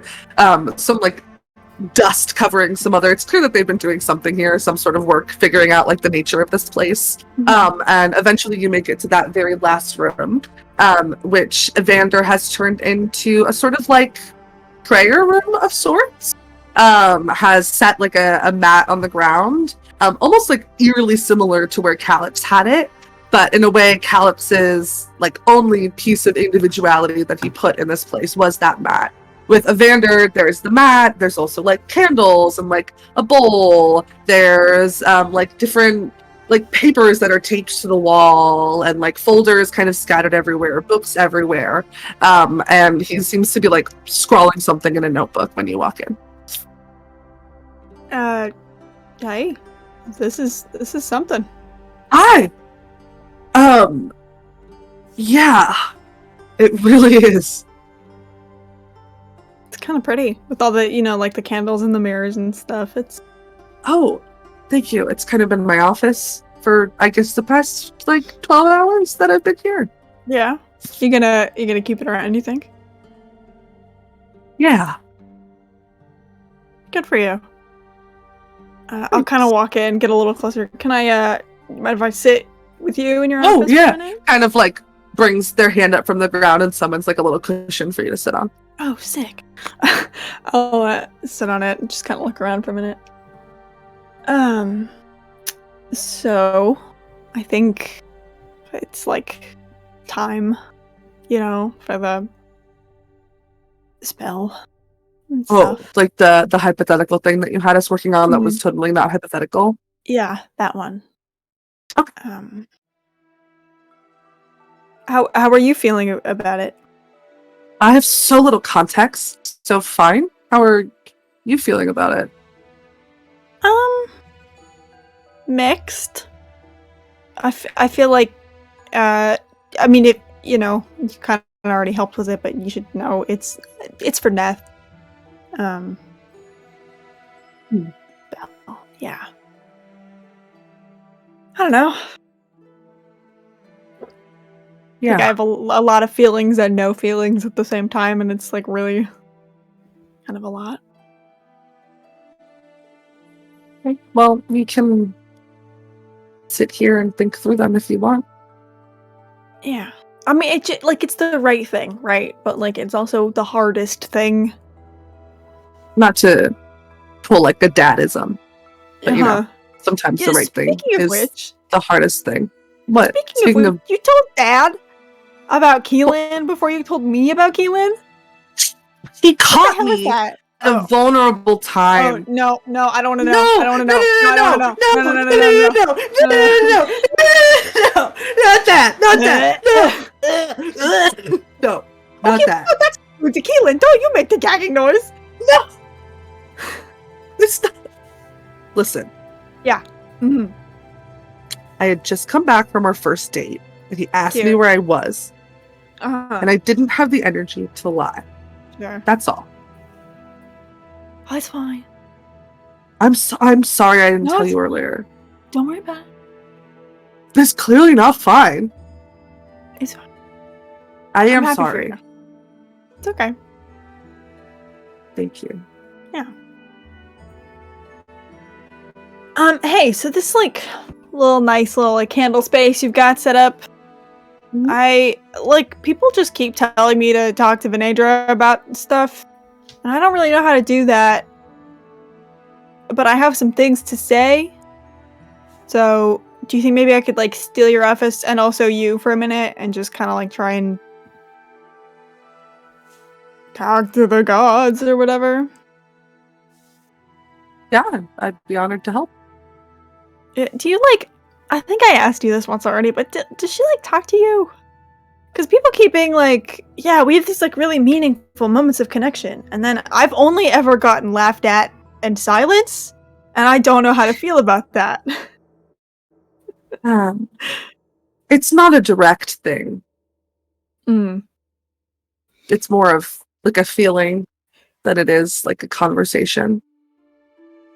But there are some moments where I feel more heard than others. Yeah. No, they're busy. Person, God, Yep. divine being. That's probably the correct one, I think. She's got stuff going on. She can't always listen, but Yeah. it's okay. I hardly listen to me, so I don't know, like with Mom, and then she like fucking everybody else in the last 3 days. That's an exaggeration, but like, Yeah, it doesn't have to No. be Venatra. yeah, everyone just kind of keeps pushing me that way. You know what I mean? Like, I don't know how I feel about that. Like, maybe it's for a reason, but also I don't know. I feel like Venatra's all like life and like babies and creation, and I'm all like chaos and dark corners and messy notes and stuff. I feel like those don't mesh, but then people keep being like, just like listen for like the, and I like maybe they're not reaching out to me because they're not supposed to. You want to Does that make try sense? reaching out without an intended listener and just see who listens. I mean, is that like desperate? Like, I don't need the god, I just, People do that all the time. yeah, okay. We'll have to lose, You still want me here? Yeah. If you don't mind. You're like comforting or whatever. No, let's Oh, shut up. tell me more I will about not. how great of a I will sibling I am. kick you out of your own office. Okay. Do you want to take the lead? Do you want me to take the lead? How are you? Maybe you should start, because otherwise I'm kind of just gonna start like yelling. Probably, because I don't really know how to do this, and that doesn't feel like the correct way to start. Okay, but like you can't judge Okay. about like how I do it. Well, that's ominous. I'll do my best not to. Okay. We're supposed to like hold hands or something. Is that like a thing? I mean, we can if you want to. No, it's fine. You watch as he kind of like adjust themselves on the mat, and then like swirls his hands in a circle, and you watch as each of the lights changes into like a different shade of blue, and kind of the lighting of the room changes to like it's like this gorgeous, like nice, very like arcane in nature blue color. And he kind of takes a deep breath, and then grabs like one of the like golden bowls that's like somewhere around the room, and puts it in between the two of you, and then grabs from like a backpack, grabs like a stick of incense and like lights it with a snap of his fingers and sets it down in the bowl, and then looks at you. Okay. What do you want to offer? Starts like padding through their like jacket pockets and pockets. And I think I'm gonna pull out. I have a shard of astral crystal from that combat in episode like 1 or 2. Mhm. And I think I'm just gonna kind of like pull it out and like twirl it in my fingers a little bit and think about like how high the stakes have been around these little pieces of crystal and like how much these little pieces of crystal have defined how the last like couple weeks have gone. And then I'll kind of just place it very gently in the bowl. I don't know if that's like anything, but We'll see, won't we? yeah, I guess. Okay. Now, take a deep breath. Close your eyes. You're gonna see kind of like closes their eyes, and then there's a thing where you kind of like squint them open a little bit. Close Looks at your Amanda. No, eyes. sorry, my eyes closed. They're so closed right now. And think about a question that you have. Okay, does it have to be like a yes or no question, or is it just like a Any question. okay? Yeah, I got one. You can't judge me Okay. for this, just like I'm not judging you for this. You don't have to say it out loud. Oh, sick. And just focus in on that question. Feel the warmth of the light. And just keep breathing. Okay, I'm good at that. What is the question you're thinking about, James? I think Eurydice is thinking about the moment that they just witnessed with Amber and like the pure like joy on Amber's face. And with this image in mind, Eurydice's question is just kind of like, what is this for me? Like, how do I want to be this happy and fulfilled, and I don't know where to find it. So what does this look like for me? You sit there listening to the sound of your own breath, your heart beating in your chest. And then suddenly you can smell coffee. Eurydice kind of just like, is there a fucking coffee machine in here? Are you hiding a fucking coffee machine from me, your sister? That means it's working. Shh, keep going. Oh, okay. And as you lean more into that, seemingly out of nowhere, you hear a voice in your head. Hi, you've reached Kalara. How can I help you? Hello? Hi. Are you a new caller? Uh-huh.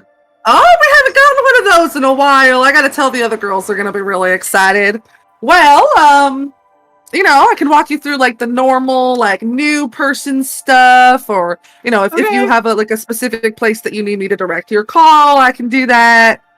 Sorry, is this Kalara? No, I'm not Kalara. No, Kalara's okay. busy. No, I'm her assistant. Sure. Okay.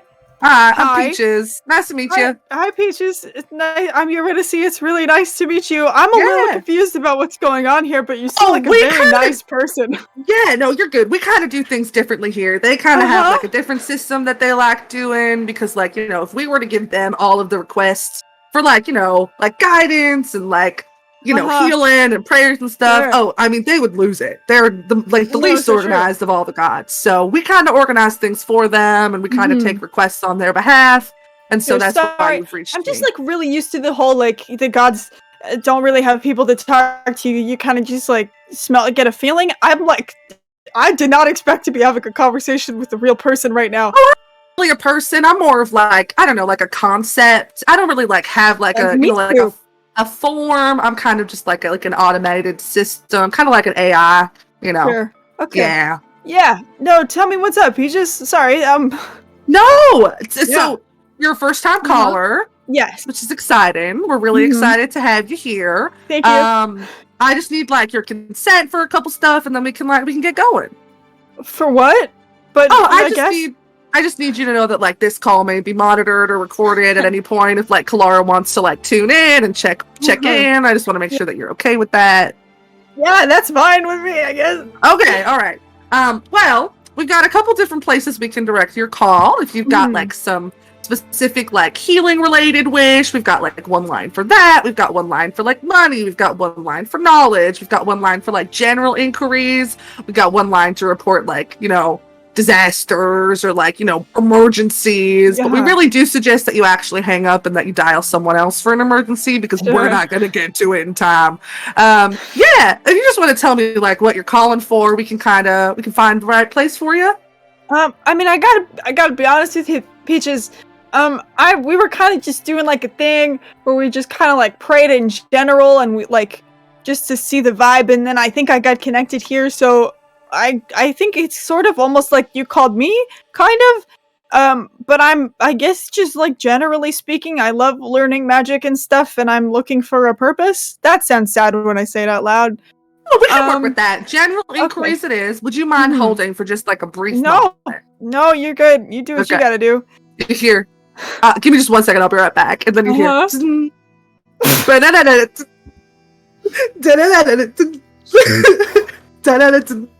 and like powerful starts playing. Holy shit, Reed. You're mine. I'm so sorry that I've canonized this. No, in this world. don't apologize for anything that's happening right now. It's incredible. Holy shit, that's so funny. Yeah, you hear this whole music for like a good couple of minutes, and then it kind of fades for a minute, and Evander, you go, okay, are you finding something? Is it working?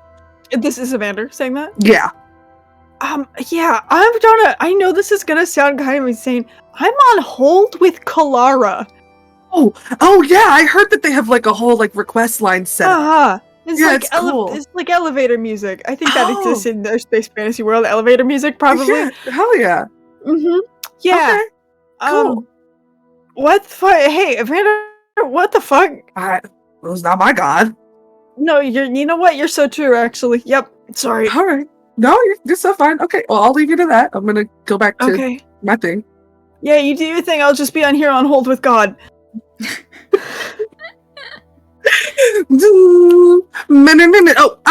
Sorry. Are you still there? You still there, Eurydice? Yes. Hi. Okay. All right. Hi. This is Peaches again. Just Hi, checking Peaches. back in. I'm gonna transfer you to the other line now. Is that all right? Is the line is that Kalara? No, sweetie. I told you. Okay. No, they're busy. I just They wanna got check, stuff going on. That's so much. I needed to be primed if it was. Yeah. No. I would have given you warning. No, I'm gonna bring you over to my colleague Lemon, and they're gonna take care of you. Okay. Okay. All right. You have a good day now. You too. All right. Thank you for calling Kalara's General Inquiries. How may I help you? Hi, Lemon. Peaches just sent me over. Are you Eurydice? Yeah, that's me. Hi. Oh, it is so nice to finally meet you. Me too. Yeah. Well, how can I help you today? I kind of don't know, but I really like magic and learning stuff, and I'm looking for purpose, which I cannot overstate how much saying it a second time still sounds very sad. Don't worry about it. Lots of people call trying to get their purpose in life. Let me see here. Yeah. I've got a couple of different options for you. Okay. So there is the Kalaran Institute, which is in the Kalaran system. They're always fan. looking for new employees. Yeah, I mean, I feel like that would probably be a little bit boring for you. You don't seem like the person who wants to settle down. Yeah, do you have any, like, work from spaceship options? Yeah, let me look here. Give me just one moment. How's your day going, by the way? Well, I'm kind Pretty of good. Good. I'll be honest, didn't expect this, but it's a pleasant surprise. Good. A lot going Okay. on. Alright, Yeah. I think I have found something Uh-huh. for you. Okay, we have this group of people who, kind of in the interest of Kalara, go around the galaxy in the pursuit of, like, information and solving mysteries and, like, the whole concept that, like, knowledge is power, and so the more power you bring, the more knowledge you bring to other people, the more power you bring to them as well. They're called the Archivists. Have you heard of them? Have I? No. No, but it's a very Good. cool name. They're a secret order, so I'm glad you haven't Nice. heard about them. Nice. Is that something that you think you'd be interested in? Yeah, sure. I mean, is there any, like, small print, like, you gotta, I don't know, do any, like, concerning small print on that one? It says here that kind of you will gain knowledge that you need to spread with the world. Any information that you find that you feel might be, like, threatening or serious, you need to report back. You have to document everything that you find. And it says here that you'll receive a piece of, it's something like redacted, I can't read it, that you have to protect with your life. Oh. Okay, is it, like, big? Because I'm not, like, the bulkiest, There are 4 options here: necklace, watch, ring, or fanny pack. Mm-hmm. So pretty small, I think. Okay. Yeah, it's not, like, I mean, it's Kalara, right? Like, it can't be anything, like, bad, right? Probably, like, I'm not. Probably not. Yeah. Okay. It's not like it's thunder, and you hear, like, boom, like, just like loud, like thunder and lightning cracking. And Oh, shit. sorry. No, you're good. Didn't mean to offend. Anyway. Oh, was that sound? Nope, I don't have time to unpack that. Yeah, if I, like, get into it and it doesn't agree with me, can I, like, get out of it? Is this, like, a lifetime thing? You can always call back. And Okay. we can find you another placement, no worries. But yeah, they normally work out. Sure. Yeah, I mean, that sounds pretty cool. Okay. Okay. All right. Do you have any other questions for me? I don't think so, but I'll probably have some in, like, 5 hours when the reality of whatever just happened sinks in. So you'll probably hear from me again. Yeah, feel free to call back whenever you want. We'll make it a little bit easier for you to reach us now that you're kind of, like, in our service a little bit. Would you mind staying on the line for just, like, a brief survey to tell us how we did? No, of course, that's fine. Okay. All right. Incredible. Well, I will be sending somebody to meet you toward the end of the day, maybe toward tomorrow, and they'll explain everything a little bit more than I can, because, I'm not a part of the secret order. Sure. Yeah, you'll be hearing from us very soon. Okay, have a good day. You're welcome. Bye. Click. I'll Please wait for the rate survey. your call on a scale of 1 to 10. How satisfied are you today? I mentally pressed the 10 button. Thank you. Have a good day. Goodbye. Click. Thanks.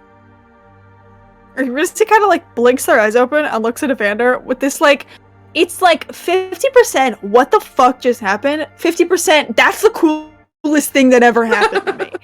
I think I have a job. Cool. I don't think I could tell you about it, though. Cool. I probably should ask. I got a recipe for key lime pie for us to try, so. Okay. Where did you get that? From praying. Hello. Yeah, okay. That's a normal thing that I've come to. That Sick. was the question. I wanted a better key lime pie recipe. What? No, it you doesn't know what? always You're have so- to be, like, big, important stuff. No, you're so true. okay. The thing is, you're so true, and I'm not judging at all. This is Alright. wow. Okay. Yeah, we gotta go do a spell, I think. Someone's gonna find me, I guess. Cool. Thank you? Yeah, of course. Just to I'm like, Eurydice starts like pinching their arm. This is like, that's the thing that just happened? Mm-hmm. Yeah. Okay. Yeah, no. So true. Yep. Yeah. Okay. Let's go. Uh-huh. Okay. Kind of waves their hands so all the candles stop burning. And you can make your way back to the front. Where Una, Anu, Keelan, and Maru are all flying around. Eurydice just stares up at them with this like look on their face, like, what happened? Did I walk into an alternate dimension? Everything is so weird right now. Just kind of, hey! Hi! Everyone can fly like me! Dive bombs at you, like arms Oh, God. outstretched. Let's go! Hello! That hugs you up into the sky. Oh, God! Yeah. Did you find what you're looking for? Yeah, I found something. I have a job. Oh, congratulations! From Kalara the God. Oh, I think that's Reaches like to like the- a hole in midair. And then like slowly lowers. so it kind of pops up. Did you talk to Peaches? Yeah, and Lemon. Oh, I like lemon a lot. Apple's also really Uh-huh. nice. Yeah. He's super nice. Yeah. These are people or talking fruit? I yeah. don't- Not people, not talking fruit. More like just like the concept of a person. Oh, okay. All right. Yeah. I don't know what happens if I talk about it, but they were like, "Hey, okay." So I went to see Riker this morning, just because I felt like they deserved a heads up about, like the Neth situation, because that's like their whole thing. And he was like super nice about it. But then they were like, "You should like listen for the quiet moments with Vanedra," and I was thinking a lot about that on the walk back. And so, Vander and I kind of did a thing, like an open call to the gods if any of them were like interested or whatever. And then I was just like on hold with Kalara. There was like a whole call system. And then they were like, "Hey, do you want this job where you can like solve magical mysteries in secret and help people and travel the galaxy and stuff?" And I said, "Okay," because that sounds like $8. That And does. now someone's gonna come talk to me and maybe give me a fanny pack. That sounds awesome. You said in Yeah. secret. Is that like? Are we supposed to shush about that? I don't know what part of it was secret. Okay. And what part of it? I think the person's gonna tell me all the secrets at some point. Okay. So I don't know how you guys are feeling about like a road trip when we're done, binding a demi plane into a humanoid body, but I think yeah. We can happened come so with you? fast. I mean, I don't know if that's in the rules, but I'm gonna put it in the rules. Okay, good. Because if you were like one traveling the galaxy without me, I would be Oh my so God, no. sad. Why would I travel the galaxy if I'm not with you guys? Okay, What's the point? oh my gosh. I mean, Okay, like, no what's a fanny pack? It's Maybe we should go meet Amber. yeah. I'll explain it. Walk and talk. Mhm, mhm. Okay. And as you all leave the mirror dimension behind, leave Anu flying around in the air, just so excited about it, toward the captain's office. We are going to go ahead and take our break there. Don't change that Twitch channel. We'll be right back in about 10 minutes. See you in a bit.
Welcome back, everybody.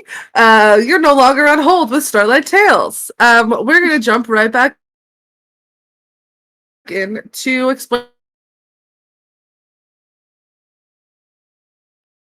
The group of you walk through and get back to the captain's office. While they were all doing that, Yeah. Amber, what were you up to? Amber has been just in the office trying to even begin to get organized, but doesn't even really know what that looks like. It's a lot of like opening files and looking at them and going, yeah, that looks about right, and then putting it back exactly where it was, and just trying to even begin to get a handle on everything that comes with this responsibility.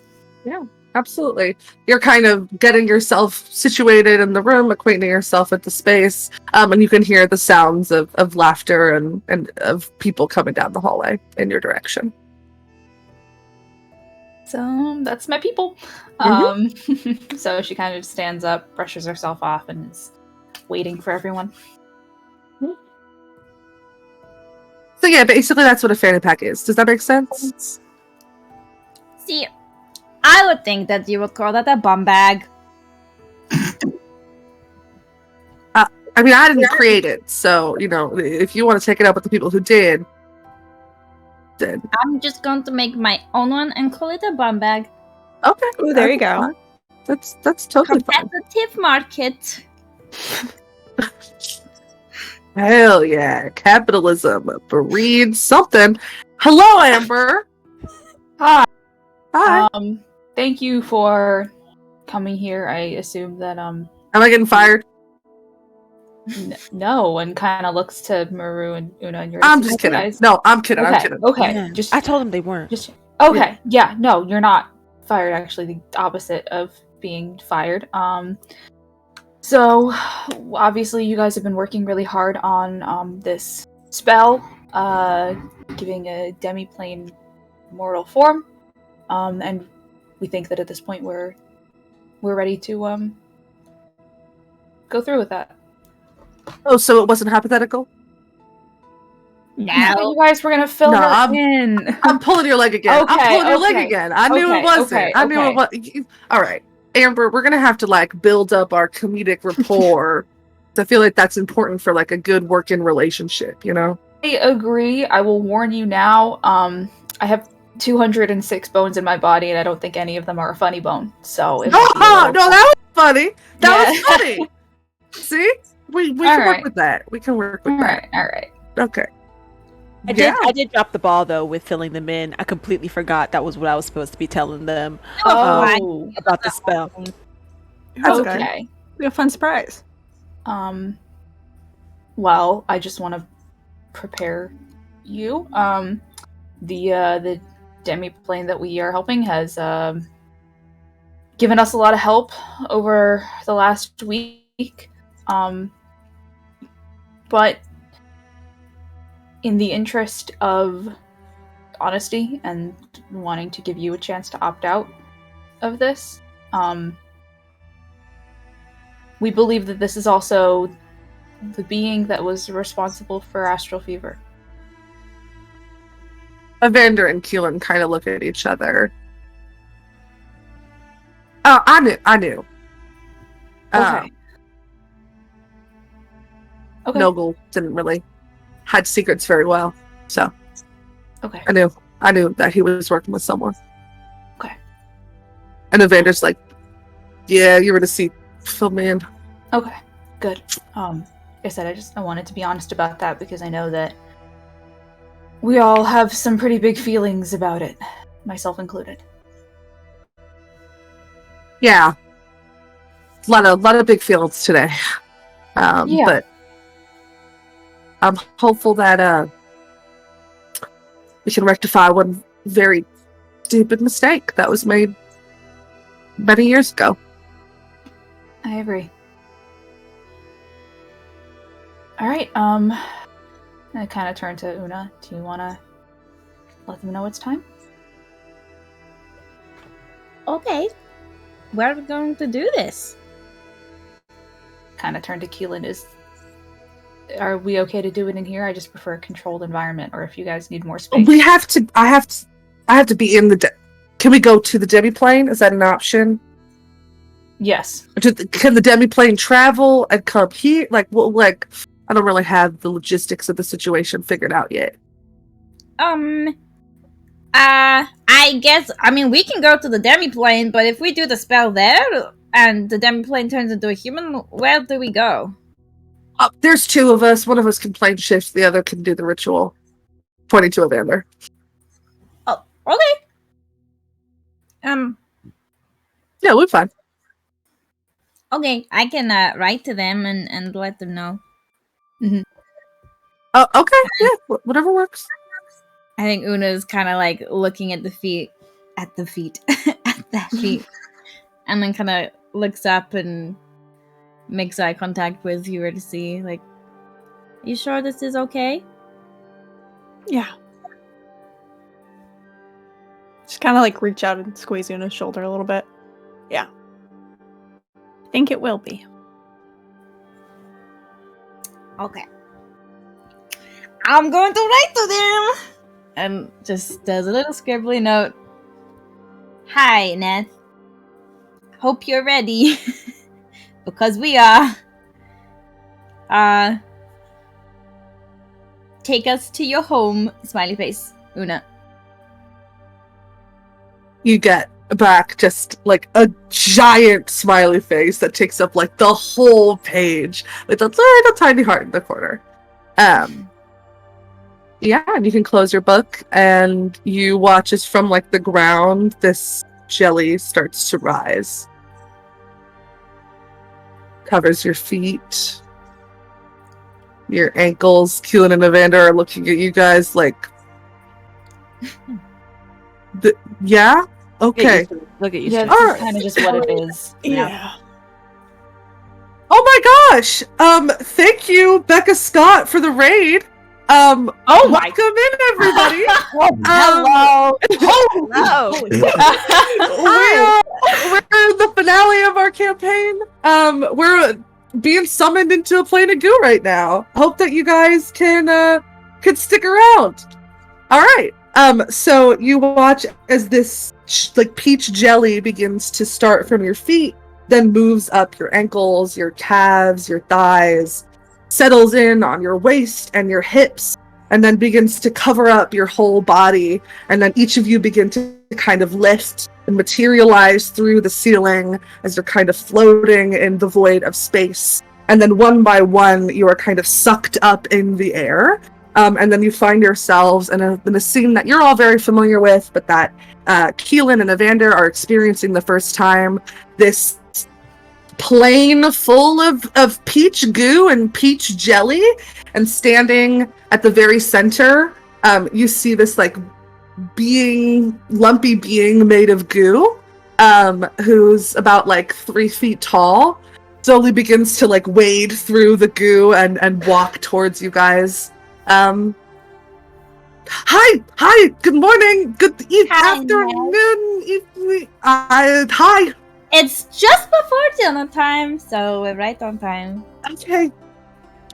Have meatballs. I've never had that before, but that sounds really good. Mm-hmm. How are you feeling? I'm nervous. It's okay. But I'm really excited. You should be. This is Keelan and Evander. They're going to help us with the magic stuff. Keelan's kind of going, and Evander just nods, like, yeah, I know. Keelan kind of walks forward. Hi, nice to meet you. It's nice to meet you too. Welcome to me. I made it myself, kind of, I guess, a little bit. Not really. It was kind of made for me, and then I was here. I'm rambling. I'm nervous. It's okay. I'm nervous too. Well, I just need to take a quick lap to kind of see what we're working with here, and then we'll get started in a couple minutes. Okay. Okay, yeah, that works fine for me. Be careful where you step. Some places are more sticky than others. And Keelan's like, okay, cool. Starts walking off. Is there anything anybody wants to do as Keelan is kind of surveying the land? I think But- Una's just gonna go and stand next to Eurydice and hold the hand. Cool. I Yeah, think absolutely. I wrap an arm around Una's shoulder and just kind of hug them a little bit, standing there. Are you okay? I don't know. But I think that's okay. Okay. Sometimes the right thing is hard. Vader goes, Still hey, right. What? yeah, I said that. You taking my dadisms? Oh, yeah. Okay, fine. Stop Maybe. Oh, Some okay. of us Who are walks good. off in the other direction? Yeah. Just. That's okay. It's just kind of how it is, I think. Are you okay? How are you feeling? Big day. You know how I have like big wings?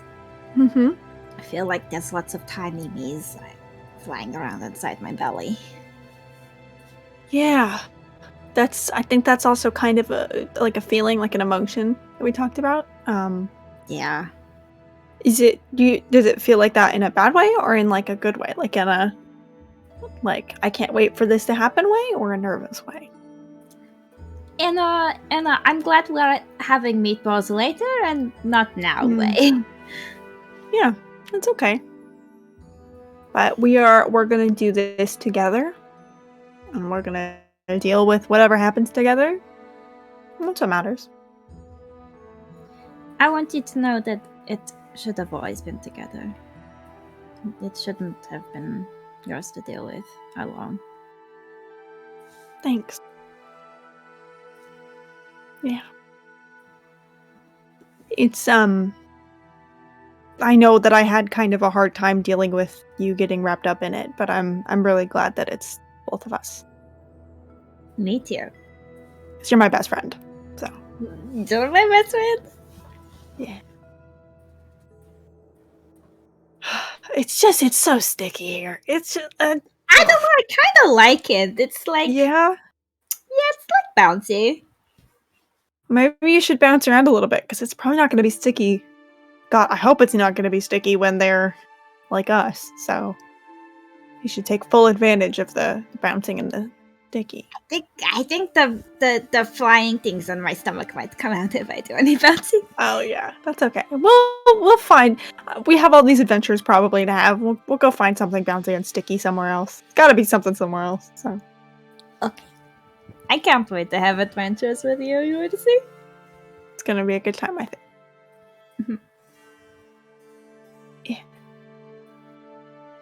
While the two of you are talking, Neth, or this part of Neth, is kind of standing there awkwardly, like twiddling thumbs made of jelly.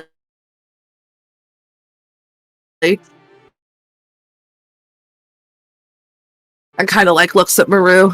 Hi, been good? welcome back. Yeah, I've been nervous. I couldn't sleep last night. Not that I sleep normally, but like I extra couldn't sleep last night. So Yeah, This- excitement does that to people. yeah. Yeah, you should get into a fight. I got into a fight yesterday. I slept like a brick, so that actually don't Oh, get into I think I'm done fighting. Good. Oh, well, that's good. That's actually, yeah, I'm glad. Yeah. I'm gonna be honest with you, Neth. The past couple times that I've seen you, I've been wanting to ask you something, but I've just kind of, one, I have this thing where I just kind of avoid problems. Two, I feel like we've been asking a lot of you, so I never really wanted to put pressure on you. But he goes into his satchel and he grabs like an old, like, weathered wallet that has like no money or anything in there, but it just has 2 photos in there of his mom and his little sister. And he shows it to Neth and he goes, "It's been a minute since I've seen these two, And I know that you're coming into a new form, and this might be the last chance for me to ask. So, do you mind if I see them?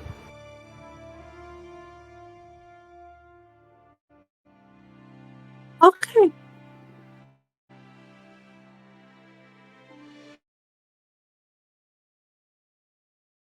Give me one moment, Take okay? all the moments you need. Kind of swallows their body back into the ground made of goo. And then that wall of faces that you're used to seeing kind of starts moving ever closer. However, you watch, like, as it's moving, the faces begin to kind of, like, disappear back into the wall. And then you see a couple faces that you recognize on it. He steps forward and he reaches out to them. And I think he's caressing each face and trying to memorize how it was before. And he asks Neth, can I know it's probably really sticky, but if I could hug them. The wall kind of melts a little bit into the ground, and you watch figure after figure kind of made out of jelly. But Neth is kind of still materializes next to you, indicating that, like, well, that is part of them, like, they are not inhabiting that body right now. He goes and he hugs the two figures and kind of thinks to himself for a little bit, and once he lets go, he goes, I have to make some things right.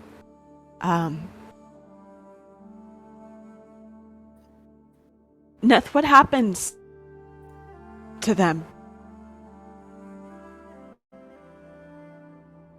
Once you're in your form, what? I think they go wherever they were supposed to go from the beginning. Hello?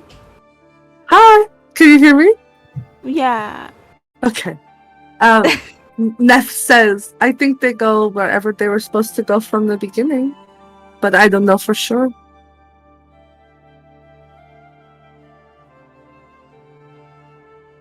No way to tell or to be sure? I won't know until we do it. Okay. Well, thank you. Thank you for giving me this. I think there is a reason why I like you so much. And I think it's because the part of them that loves you is part of me now.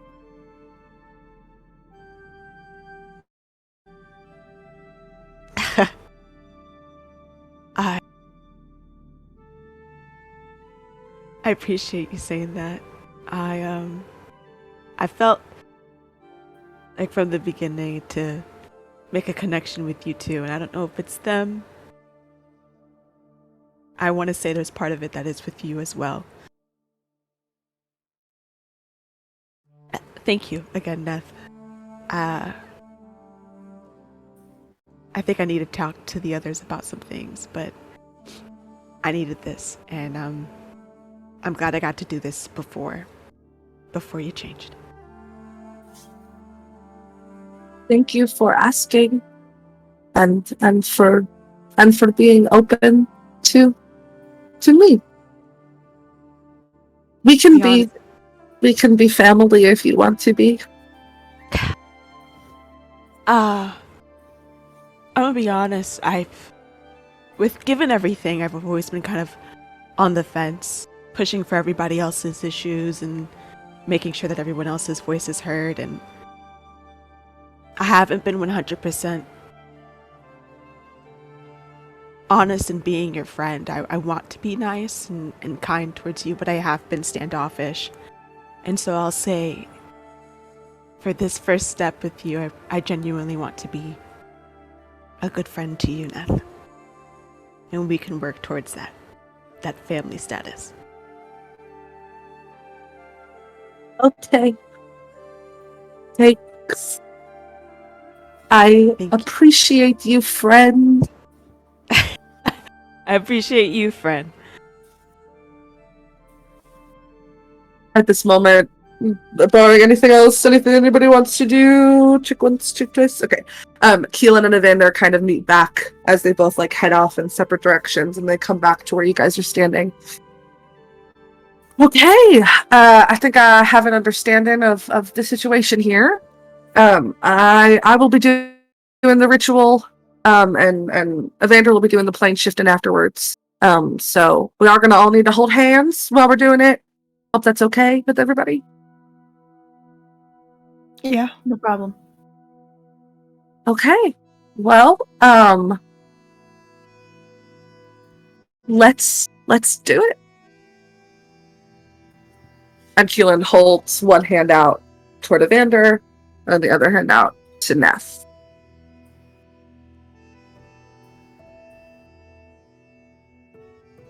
We kind of form this circle of people. Yeah. Keelan takes a deep breath and kind of starts closing her eyes and muttering some words and in some sort of ancient language. And all of you can watch as little bits and pieces of the goo that makes up this plane start to float. Like a little bubble being let go. Piece after piece after piece. Until finally, the only part of it that's left is the part that you are all standing on, and the part that is Neth right now, and above you, almost like pink stars that are dotting the astral sea. You can see each individual glob of goo dotting the night sky. I ask each of you, while you're looking up at this moment, and you feel this kind of recognition deep inside of you in different ways and in different reasons, if there is anything you'd like to say to the people who have been taken from you before they head off. So no from Eurydice.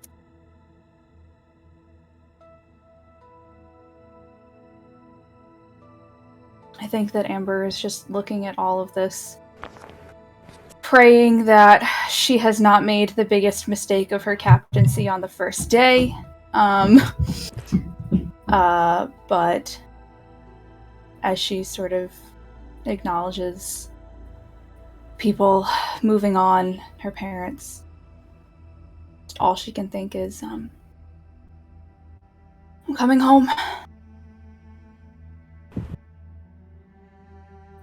I'm coming home.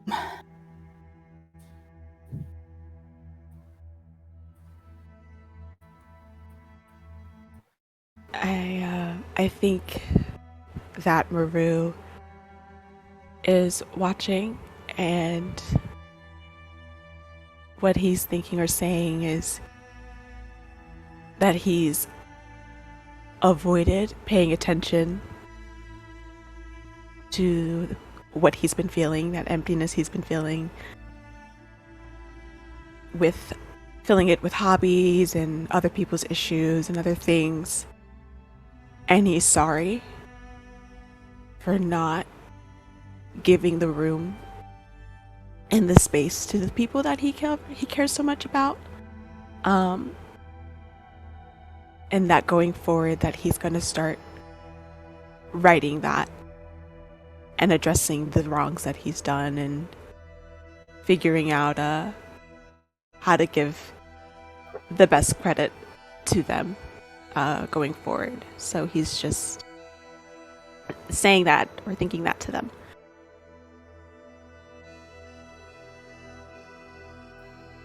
In lieu of saying anything, I think Eurydice is just gonna grip Evander's hand tighter. Yeah. They squeeze back and kind of like kneel down a little bit to rest his head on your shoulder, looking up at it all. Yeah.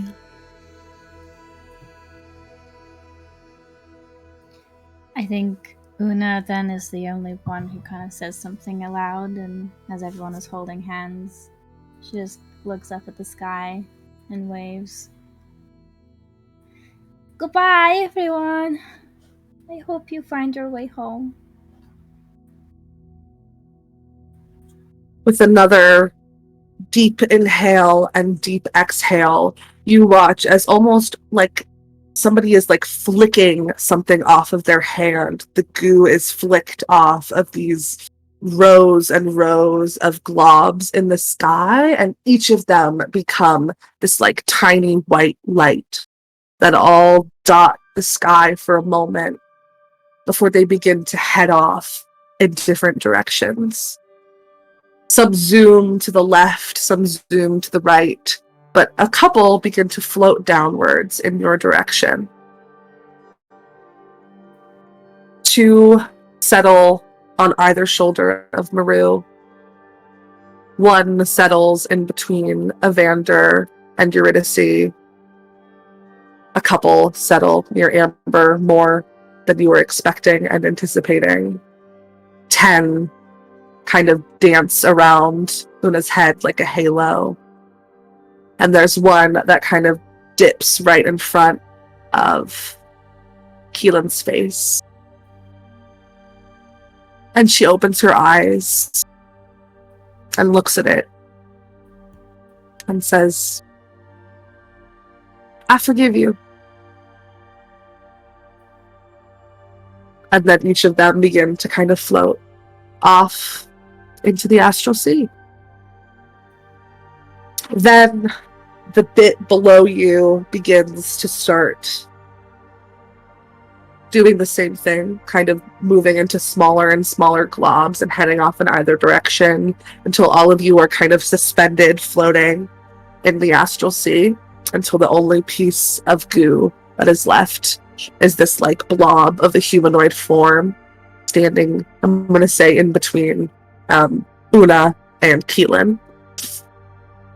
And Keelan looks down and goes, okay, you ready? And Neth just nods excitedly.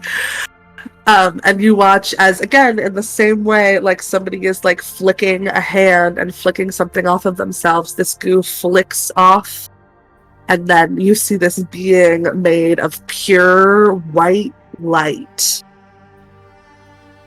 And then the light begins to slowly dim, and now you see something else. You see a figure about 3 feet tall with this like pale skin, almost with like this greenish like tinge to it, and this like short bob cut of like pink peachy hair, notably giving about like 5 to 6 extra inches in length. You see these 2 feather-like antennas that are coming out of their forehead, and then these 2 pink like butterfly wings on their back. They're standing there, eyes closed, like squeezed shut. Can I look? Open your eyes.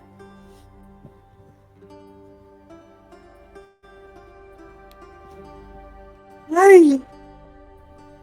You're like a tiny me.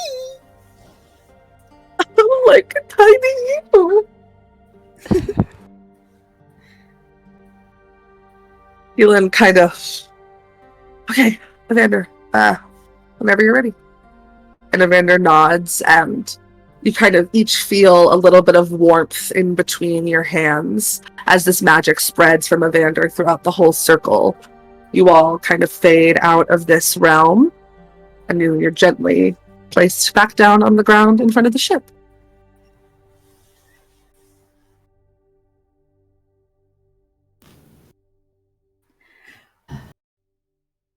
think we did it.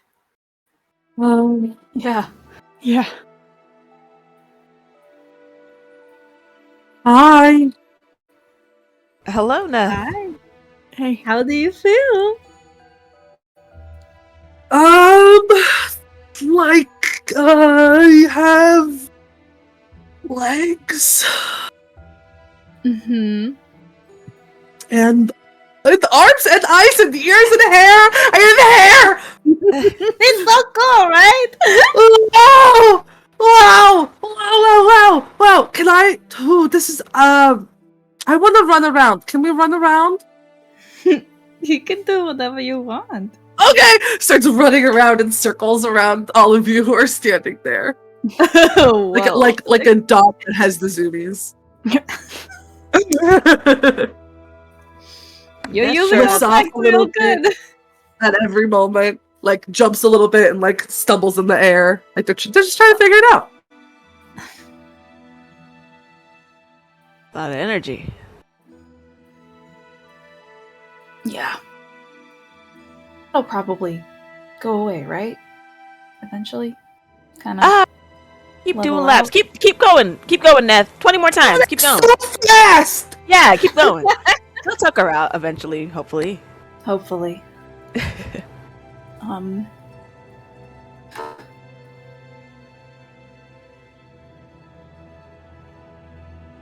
Well, I guess I have to can arrange a place for them to stay. Una, do you want them to stay with you? They can stay in my room if we don't have a Okay. spare one. Well, we have the space, but in case you wanted to keep an eye on them, it might be a bit much to have them in their own room. Just for now. Okay. I do not know what I am going to tell everyone else. I didn't think about that one yet. Well, what did you tell everyone when you found me and I hatched? We said that the rock hatched, and that wasn't that crazy. It was kind of crazy, but there was a lot less complicated strings attached to you joining us. Well, Neth kinda hatched. It was just like a rock made out of goo, and instead of a rock, it was a demi-plane.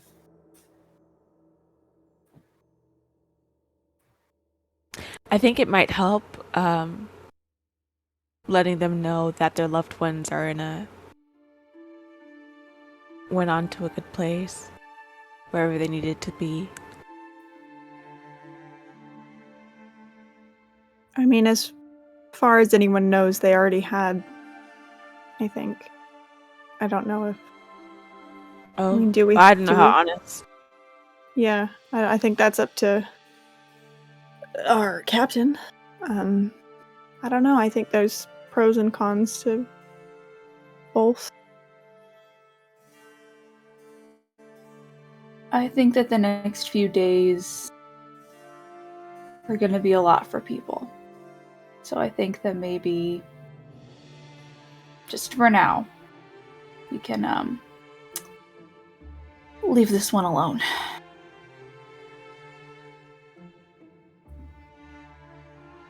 But I'm proud of you, Una. Me? Yeah, I am. I'm proud of you too. Wait, why are you And- proud of me? Well, because not a lot of people would have made the choices that you did. I wouldn't have. But your instincts haven't been wrong yet. I don't know what an instinct is, but I think mine are pretty good. I think so. Well, I have so much to do. So much that I don't even know. Like I can't even give you a list. But what time is it, Reed? How long? How much of this day has happened. Oh, It feels a like lot it's of been day for has forever. happened. A lot Yeah, of day has I happened. mean, Una said it's around dinner time, so it's around dinner time. Okay. Then I suggest that we all eat. Neth can try some meatballs and see how that goes. And after that, I would love to see some of you back in the meeting room with a few other people that I would like to join us. I think we still have some things to talk about. Sure. Sure. Right. Yeah. Okay. Right. Let's go get dinner. I am hungry. Meatballs! You're all able to get dinner. Demu is so happy to see you. Him and Maru talk for like way too long, and it makes everything take much longer. Backs up the Neth entire line. is so excited to see the turtle person. That's wild to them. Let's see how much Neth likes meatballs. Mediocre. They're okay with it. Really likes cheese though. And yeah, Good. dinner is a good time. Amber, who are you looking to bring with you to the meeting room? I made a list. Oh, I love a list. Yeah, so the squad, obviously. Mhm. Keelan and Evander as well. Blaze, if she'll come. And she will. then also, I did not write her name down, but the previous captain, if she will come. Lexus. Lexus. They will will also come. as well. That would be wonderful. Allie, and then Mrs. Calloway. Hell yeah. I think Mrs. Calloway is the last person that Amber stops by to talk to, and she like knocks on her door. Hey, come on in, Mrs. Calloway. I Amber. have a. Do I have to really- call you captain? It feels strange to do it right now. You can call me whatever. You've known me long enough. You can call me whatever you want. All right, Amby Bambi. All right. I asked for that. I asked for that one. Mrs. Calloway, I know that you're retired, but Mhm. I have a really important job for you that I would appreciate if you have the time to spare. Just not too often, maybe once a week, once every other week, just, an hour or two of your time. Spare the time. Yeah? Yeah, fantastic. for you. Sure. Thank you. Of course. Can I bring snacks to whatever it is you're asking me to do?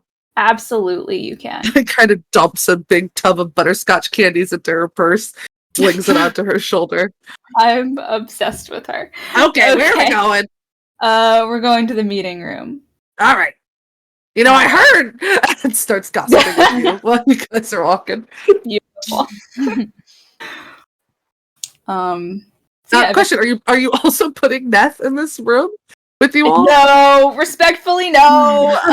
Where are you leaving them? Una will show Neth to like her bedroom and just be like, "We're going to have a meeting, so you can stay here. This is my room. Okay. You okay?"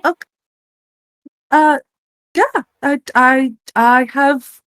I've never been alone before. Maybe alone is not a bad thing. Sometimes we need alone time to figure out what feelings we have. What if I do it wrong? Well, I've only just started learning about feelings, but what I do know is that there isn't really a right and a wrong. And they belong to you, so you can't do it wrong. Yeah, I'll try. Okay. I won't be long. Okay. Bye. Buy the snacks under the mattress if you need to. Buy Yeah, you're able to all meet up in the meeting room.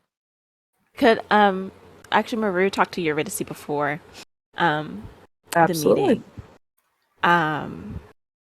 He, as Una goes off with Neth, he pulls Eurydice aside and goes, earlier you were talking about going on an adventure, Yeah. getting off the ship, and I was kind of hesitant with giving an answer at that time.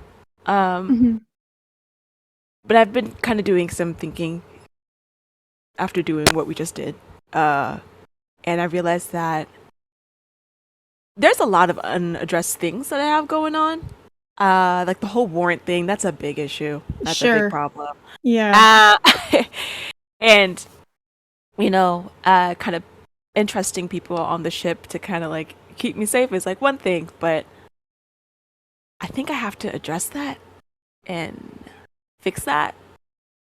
So if you're getting off the ship at some point, I think I want to come with for sure. I want to give you a clear answer, not just like oh yeah, maybe. Yeah. I'd be happy to join you on your adventure if you wouldn't mind. No, Being a fugitive. I would love to have you come with me. I supposed to talk to somebody. I don't know. They're supposed to like swing by and give me some details. And I have to talk to Amber. But I think once we get wherever we're going, we can probably I don't know, go figure out Figure it what's out. next. And Yeah. we're good at that. I think. I all of think us so. figuring Winging it out. it, we'll wing it Yeah. till it works. What's the worst that could happen? What's the You're right. maybe not, but yeah, we'll figure it out. I think. Yeah. Sounds good. Sounds Yeah. good. Yeah. I'm really happy that you're coming. I'm happy to come along, and I appreciate you. I really do, friend. Yeah. You're one of my best friends, So No, you're mine. Yeah, 100%. And I feel like I'll just say it. I love you, friend. Okay. I love you. I love you. All right, bring it in. Yeah, It's big hug. Those good hugs that Yeah. fix up your back even. It's like, yeah, all right, cool. Hell yeah. But yeah. Awesome. Anything else anyone wants to do before the meeting? Okay. Captain, I leave it to you. All right. Amber, after a while, calls everyone to order and says, thank you all for meeting me here tonight. I have gathered you all here because, as we know, we have a big decision about where we're going next. I've brought you all here because I know that some of you are of a like mind as me, and I know that others are really not. And I want to make sure that there is at least some degree of consensus in whatever choice we come to here. I do not want a repeat of the last week ever again. Good God, no. That cannot happen again. So, the question that I would like to pose to all of you: should we go back to Timbria?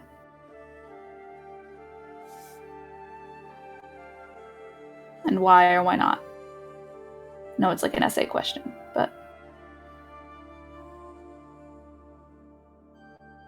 Is there an order that you, Amber, want to call on people? Or are you waiting for people to raise their hands? What's the vibe? I think she just kind of leaves the floor open and wants this to be a very natural discussion. If nobody wants to speak, she has thoughts and she will kind of vibe it out. I and will then speak. share I first. just Okay. am also playing 1, 2, 3, 4, 5, 6. Yeah, characters. here's the thing. You do not have to give... I am not expecting all of these people to give me detailed Right. responses about everything. So- I want them all Yeah. to be involved for Let me posterity. run through each of them and kind of the vibe that you get from their Okay. conversation.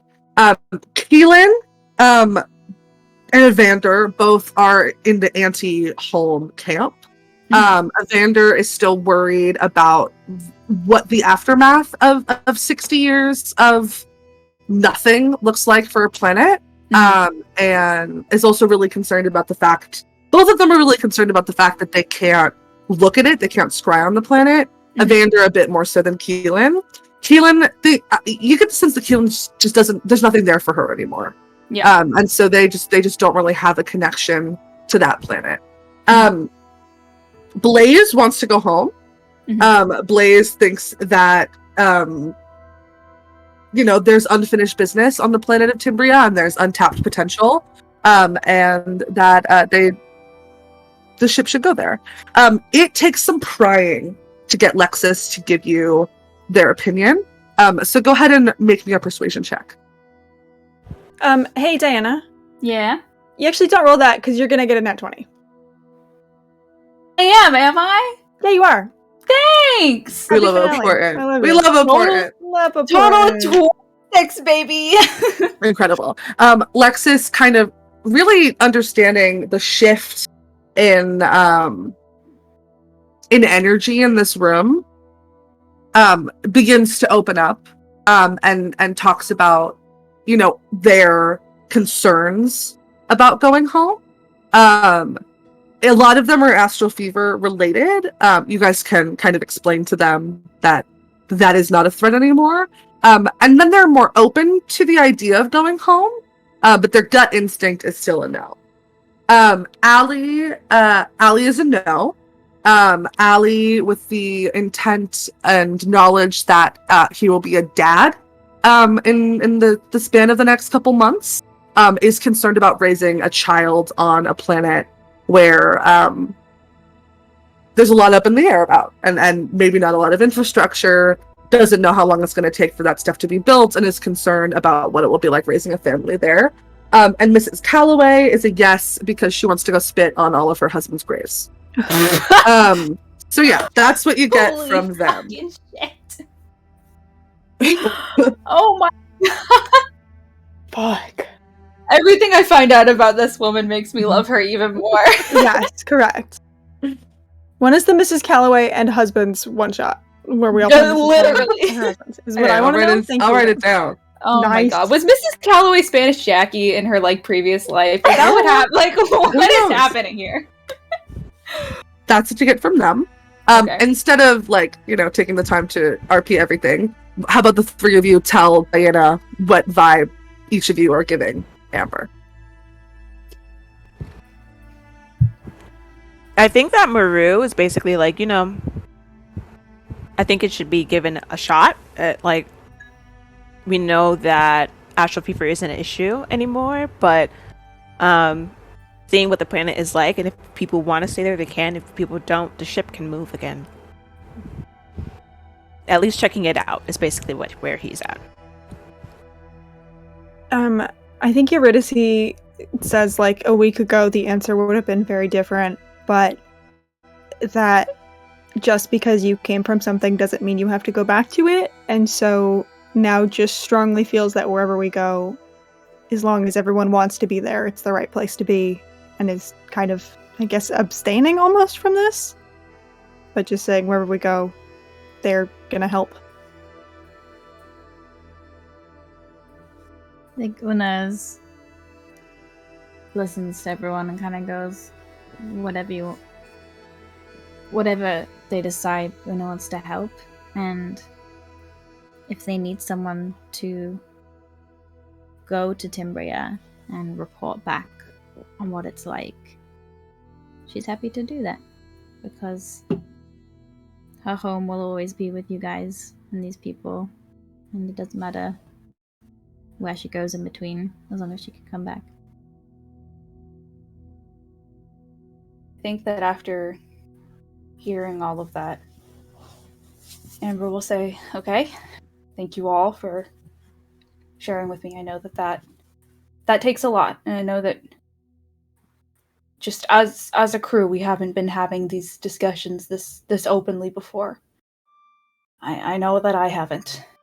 So I appreciate everyone being vulnerable about this. Now I would like to tell you guys how I feel. With astral fever off the table, I've been thinking a lot this week about what else is holding me back? Because for such a long time, that was the answer. That was it, just that we didn't know what we were walking into, and we could be unleashing this plague all over again. And even after that fear was dispelled, I didn't know why. I couldn't bring myself to look back. But I think that all of us have spent too long burying our grief. And I think it's time that we bury our loved ones and just put this to rest once and for all. I hear all of your concerns about rebuilding, but we don't have to start from scratch. We have everything that we need right here. And she takes from behind the desk the plans that at this point a lot of other people have seen, but not everyone in this room has seen before, and kind of unfurls them, and it is just plans for converting the Atlas into a city. Now, you're all right. We don't know exactly what things are going to look like back there. We don't know how the landscape has changed. We don't know what time has done to this. There might be some edits. But with this, I don't think that we have to choose between Timbria and the Atlas. And I know that wherever we settle, as long as we're together, that's going to be home.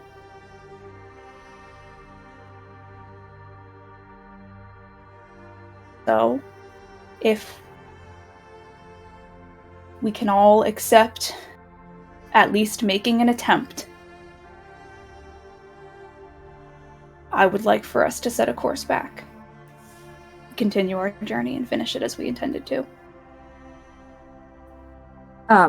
Amber, you hear a voice in your head that you recognize as the ship. I have an answer for you, by the way, to the question you asked me earlier. Hold on, guys. Just give me a second. Yeah. Big dramatic speed. Wait. I gotta take a call. I think I'd like to change.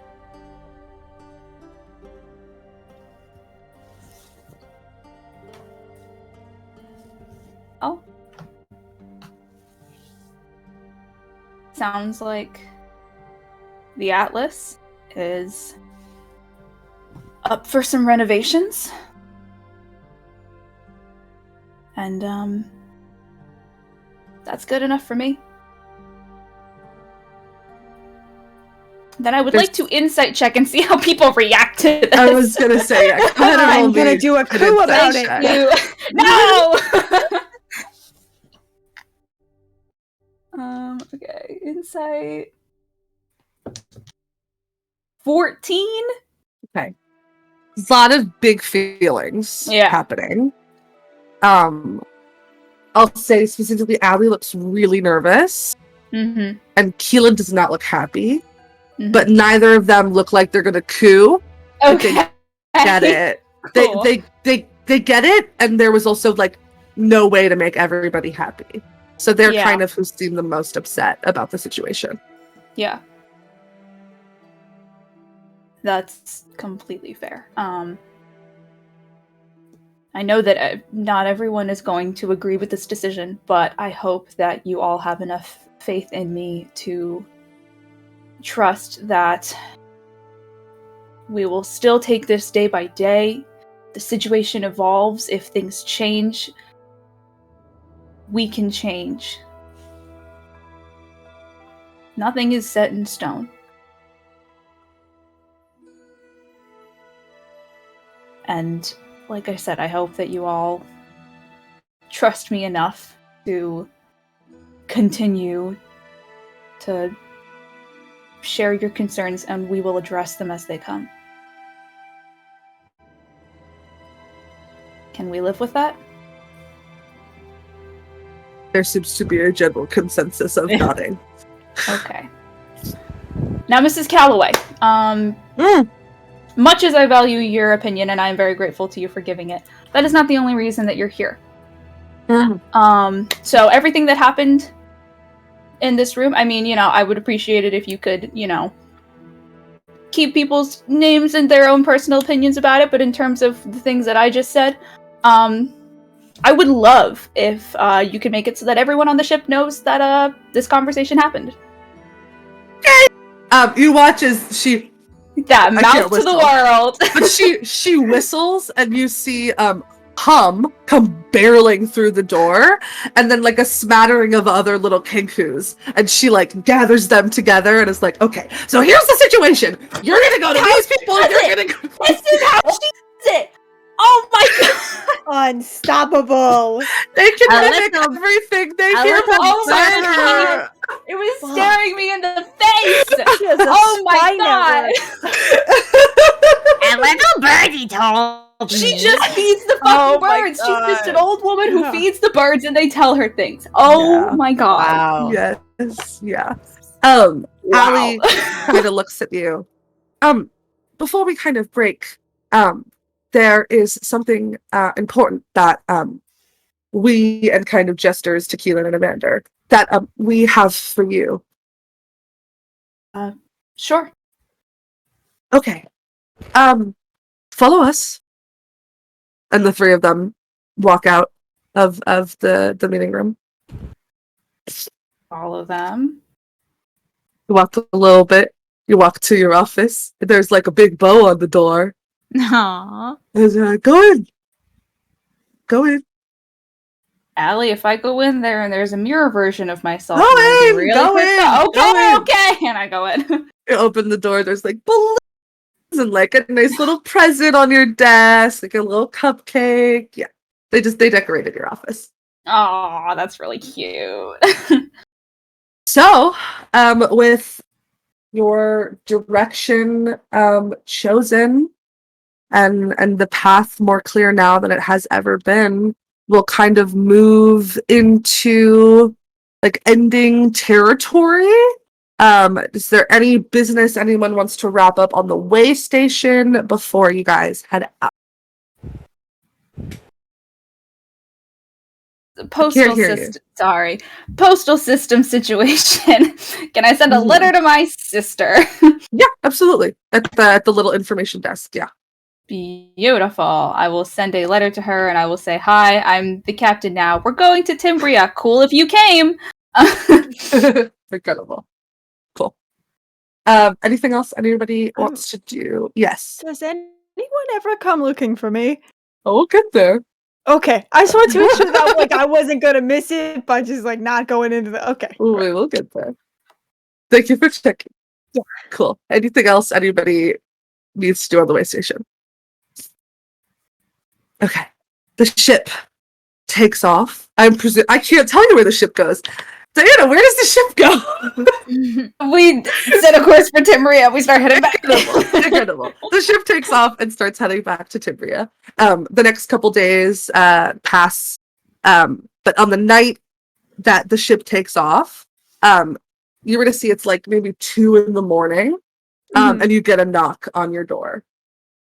Yeah, it's open. Opening the door, you see a herringon with like 2 white ears that are kind of sticking up, and this like beautiful brown fur that kind of then becomes like this nice like brown mousy sort of hair that kind of comes to about her shoulders, wearing like a very formal outfit, and you can see this like necklace around her neck that has like this red like jewel in it. And she's holding a clipboard. I think you're gonna see probably has their back turned, is working on something and just kind of shouts back like, "Hey, did you take my guide to abjuration magic? Because I was looking for it the other day." And then turns and goes, "Oh, sorry. I thought you were. Hi, hello. Thought you were my Hi. brother." Oh, no worries. I was sent by the archivist. Oh, yeah. Hi. Hello, I hear you are our new recruit. Yep. How I exciting! think that's me. Yeah. Can I close the door? Yeah, that's fine. Okay. Close this door. Well, nice to meet you. My name is Cynthia. Puts out a little paw. Hi, I shake it. I'm Eurydice. Hello. Nice to meet you. This is my first time being inducted into a secret organization, so please bear with me. No worries, no worries. It's a very easy process. Just, lots of paperwork, but it will be okay. Do you have questions for me to answer before we kind of go through with all of it? I mean, the lemon kind of gave me like the overview on Oh, yes, Lemon. yeah, nice person. Just like magical mystery, and I had to guard something with my life and secrets, but that's kind of all I got. Yeah. I don't know if you like have more than that. No, I mean, so sometimes there are things that we find out about in different like places in the universe, but you can kind of go wherever you want as long as whatever you're doing is like furthering the pursuit of knowledge. Sometimes we come together in places to like share important discoveries with everybody. We have like a group sending that we can get you added to, so you can like get all the updates when they come in. But no, it's a very independent position. I'll be your mentor, so you can contact me directly if you have questions or you come across something and you don't really know what to do. But yeah, it's more of a position than it is like a specific task. Great. Yeah. I was kind of hoping to bring not like into the organization, but kind of just traveling some friends with me. Is that? No, that's totally fine. Some Okay, people good. like to travel alone. Some people like to travel like with companions. Just the guarding things with your life type situation. I'm gonna have you sign like a non-disclosure agreement before we get there. One moment, the music stopped, which I think, I don't know why that happened. But bear with us, everybody. Bear with Tempo us. said this is a secret. I everybody. can't be here. I have to go. I can't know this. Okay, There she we're is. back. Yeah, so like just that part, like you can't tell them, and also know that like sometimes, well, not sometimes, like at a certain point, like there might be a person or like a force that might like come attack you for the thing that you're protecting. So like you just should probably let them know that like it's a possibility, like at some point. Yeah, does that happen like super often? Is that like a rare? It's never happened, but like it might at some point. So it's not like a guarantee, like I'm gonna get murdered and then. No. Okay. Yeah, I've never in the years that I have been a part of this organization, it's never happened. And also like at some point we might call you to like bring the thing that you're protecting to like one centralized location. Okay. Is this when I get to find out what it is? Oh, will you sign the contract first? Okay. Sure. Kind of like initial here. I'm reading it thoroughly. Oh, Eurydice okay. is not someone who gets caught up in small print. Make an investigation check. Okay. I use this one. I use my Eurydice D20 for the last. Can I give myself guidance on this?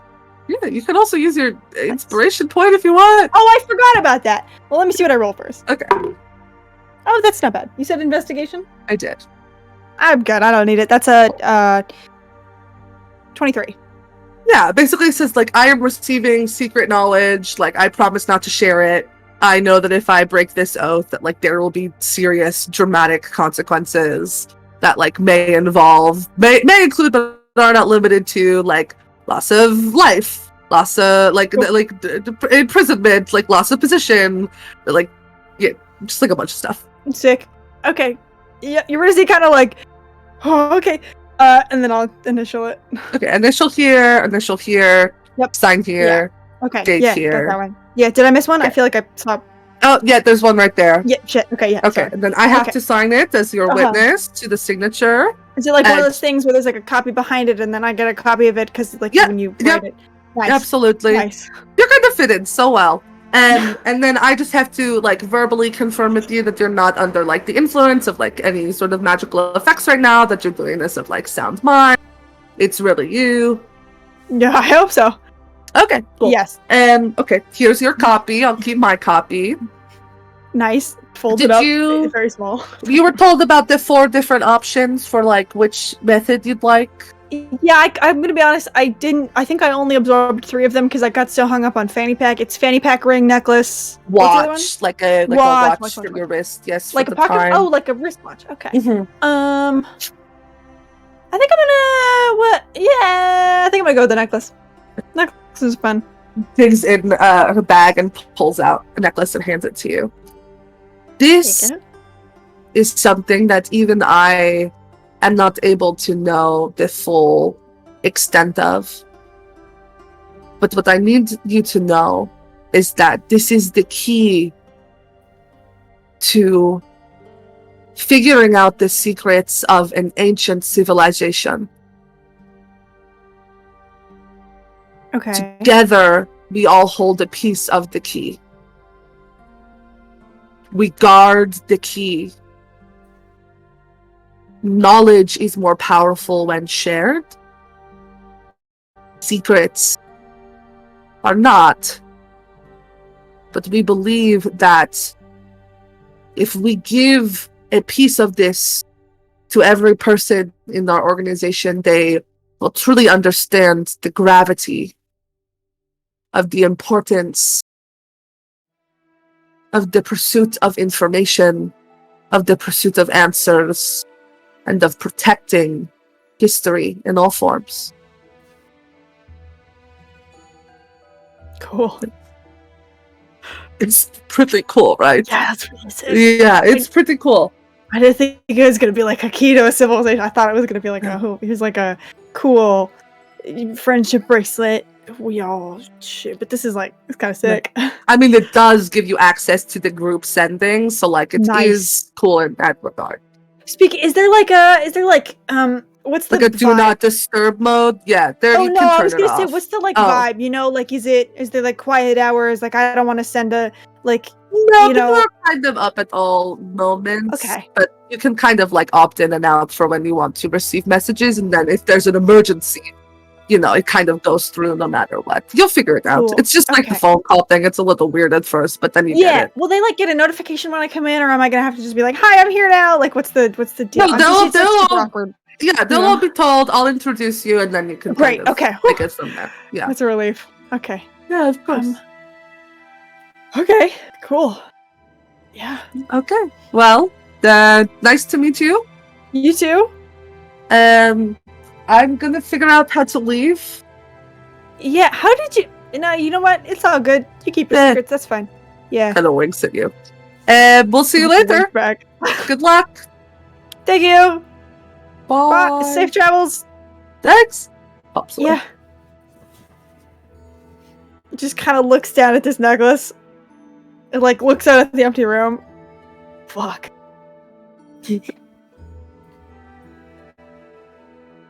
Cool. Yeah. It takes you about how many days did we say? We'll call it 3. It takes you about 3 days to get to Timbria. Is there anything anybody wants to do in those 3 days? I'd love to have a chat with Maru at some point. Sure. Yes. I think Una spends the next few days kind of like giving Nath a tour of the ship. It's a fucking huge ship, so it takes a minute. Yeah. And I think Nath gets along really well with Hum. Oh my god, yeah.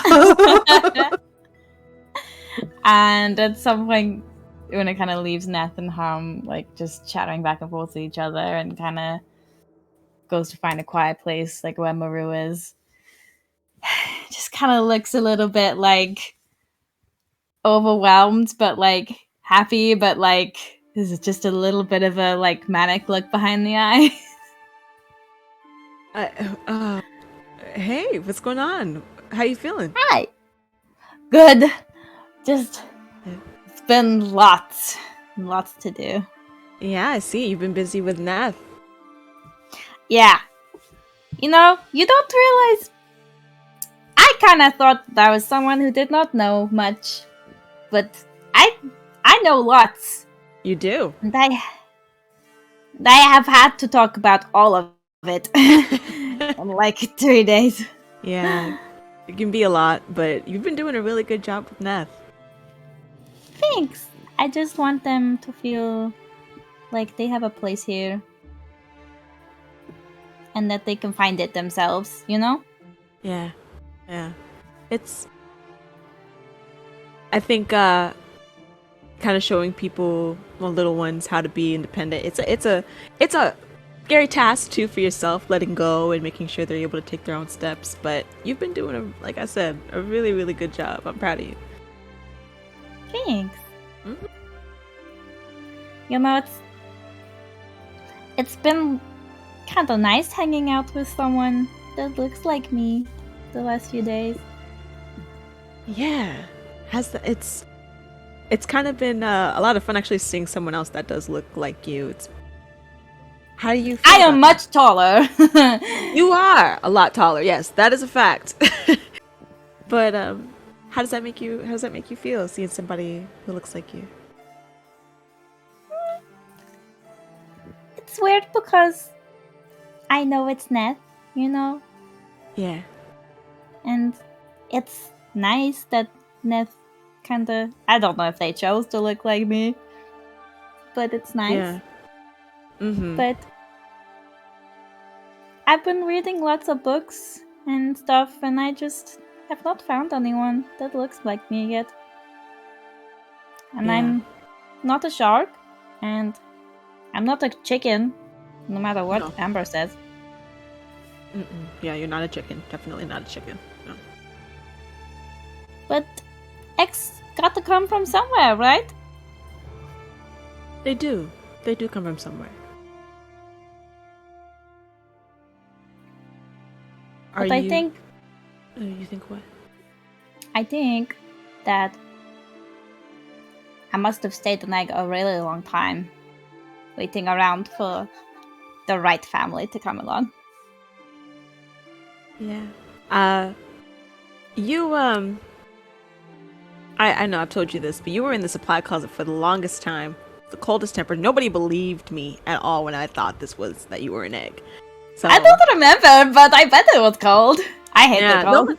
Well, Eurydice believed me. Yeah, you do hate the cold. That's why I brought you to the engine room and we got you all toasty. And then That was a great idea. Yeah, it was. It was. So I can't even imagine how long you've been on the ship. Or even before even getting on the ship, how long you were just in your cocoon. Yeah. Maybe I'm like 100 years old. I mean, honestly, there's so much about you we don't know. It could be a possibility. Like, I don't want to shoot anything down. I feel like we have a lot to figure out with you. I think that would be cool one day to figure some stuff out, but I'm really happy with the family that I found. Yeah, I'm happy with the family that I found too. I think, Una, we've done a good job of figuring out a good bit about you by ourselves, but we haven't really. There's a lot more that we can find out. I don't know if we're gonna find anything else out here on the ship or on Timbria.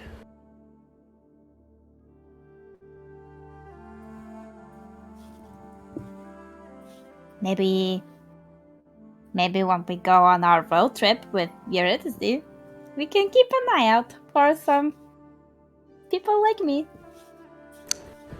Yeah, I think that's gonna be 100% something that we should do. Okay.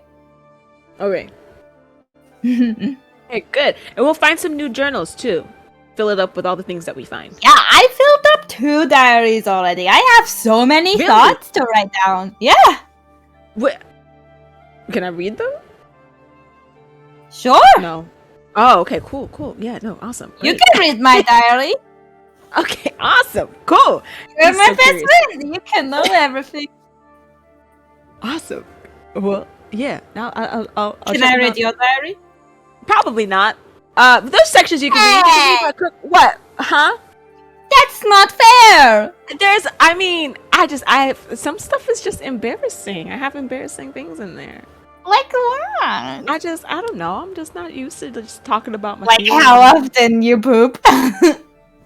Yeah, well, taking track of your diet is a really important thing, actually, Una. That shouldn't be embarrassing. You need to, you got to tell the doctor, too. Making sure Okay. you're regular. Oh. Yeah, no, I poop 3 times a day. Oh, okay. See, good. That's good. That's healthy. That's Should I good. start writing that down? Should you what? Should I start writing that down? Maybe in a separate diary, if you Okay, want I'll to. keep a poop diary. All right. Yeah. Awesome. I have a dream one, and I'll have a poop one, and I'll have Good. one for all the other thoughts. Sounds good. That's good. I like it. You can color code them, too. Yeah, I have a teeth diary as well for when I lose the teeth. You know what? Let's figure. I'm going to show you my system. You show me your system. They're going to go back. Incredible. Anything else anybody wants to do over these 3 days? I think like the night before we're supposed to get to Timbria, I go over to Amber's room and I kind of just knock. Not super late, but like at night. Hey. Hey, I know you're very busy. Do you have a minute? Yeah, for you, I always got a minute. Come on in. Boo. Yeah. I was thinking, you know that little spot on like the observatory deck? Yeah. You wanna go? Wanna go sit? Sure. Cool.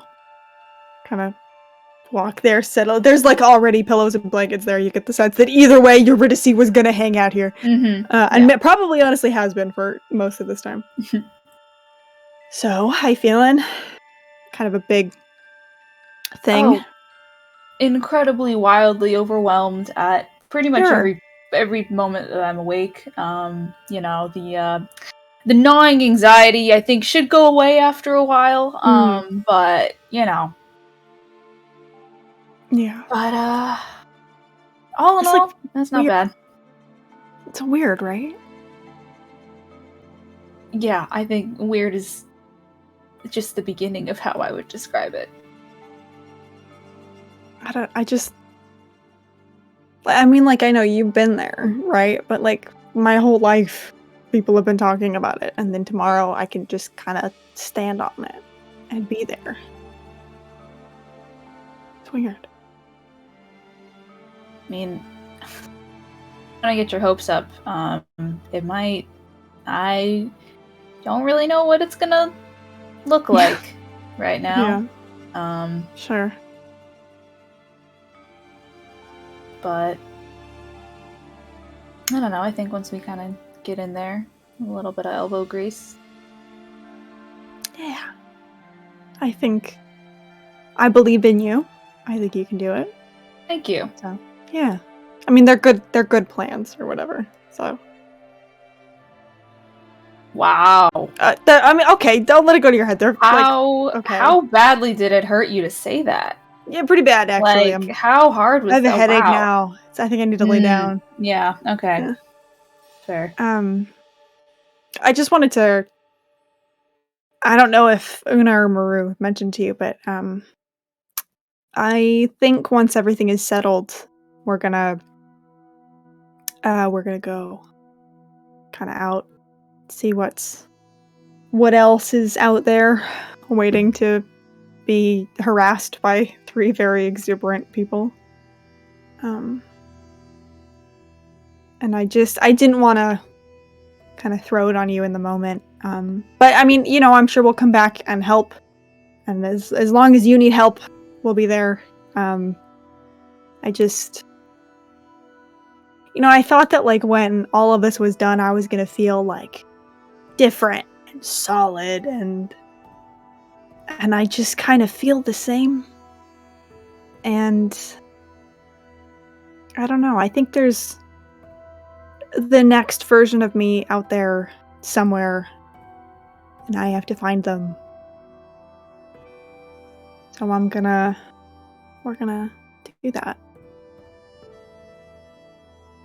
Mention it to me, but I don't know, I'd be lying if I said I didn't kind of suspect. I like got a job and everything. It was super weird. I was like on hold. You got a with- job? Yeah, I think I was like on hold with Kalara, like the god Kalara, and then like apparently they have like receptionists. When was this? Conceptually, when we went to go get Evander and Keela, and Evander had this whole like little setup 3 days the ago, room. and you're Yeah. telling me now I've you're kind of been processing. you were and on then hold with a god? I was on hold with a god, and then Oh more my like God. there was just several gods' assistants who were like only conceptually beings. And then they were like, "Hey, bestie, you want to work at the Kalar Institute?" And I was like, "Well, I mean, I kind of don't want a desk job." And they were like, "How do you feel about a weird secret organization?" And I said, "Yeah, sure, okay." And so now I guess I'm doing that.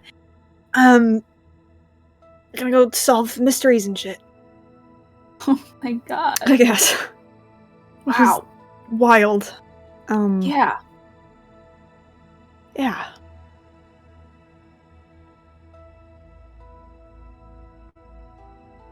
I'm not gonna lie and say that I won't miss you. Ugh, how could you not? I mean, Yeah, I know. But I'm really happy for you, Eurydice. And I really hope that whatever you make of this, good or bad, I hope that you feel like it's really yours. yeah, me too. I think it's about time I got to feel that way about something. So, Everybody deserves that. yeah. I'm gonna miss you too. I don't know what I'm gonna do without you there to me to gripe at 9 in the morning. Honestly, yeah, I feel really bad for Maru and Una, actually. Yeah, I don't think they know what Yeah. they signed up for, honestly. I don't think so either. I feel like, but they'll find out soon enough. Yeah, I'll figure it out. But then it'll be too late because we'll be on a ship together. So I think Exactly. they're just gonna be You thinking have a captive audience, so. that. Yeah, that's how you do it. You gotta reel them in and then keep Mhm. them there. Like I said, I'm really happy for you. And Thanks. I don't know.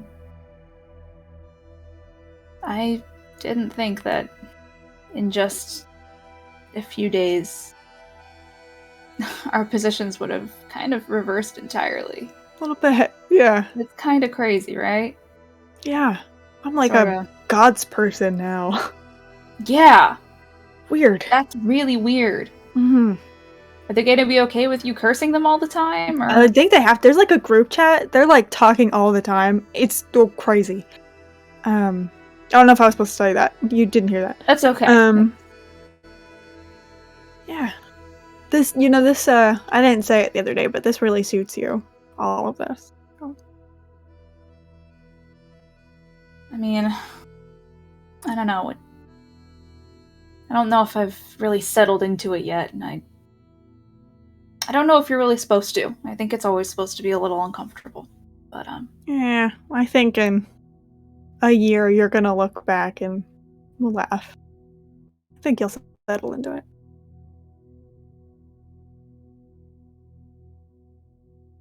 we have a lot of work to do. God, we have so much fucking. It's gonna be a lot. Yeah. Yeah. I'm trying to think about like the zoning alone and how that's gonna work. I mean, on the bright side, I feel like because like everybody left the planet, there's probably no one left to yell at you about like zoning laws and shit. So yeah, but try to wing it. people I on this- think. Exactly. But it's tough because I gotta wing it, but I can't look like I'm winging it because then people get freaked out. Sure. Typically, you don't want the So- person who's building your house to look like they don't really know what they're doing. Yeah. Definitely. It's definitely it's gonna be a little bit tricky, but You'll get it done. Thanks. You always do. Thanks. Yeah. And I'll have help. So Yeah. And I'll be back every couple months just to make sure you haven't fucked it up too bad. So yes, please. because I'm really good at construction stuff. So You're fantastic. The thing that you're best at, I feel like, is holding Yeah, me tell me. accountable. So that I am very good please, at. you genuinely I'm are. proud I of you, don't know why I actually. said that like kind of sarcastic, but I do in fact mean it. Like, so please continue doing it. It's hard work, but someone's got to do it.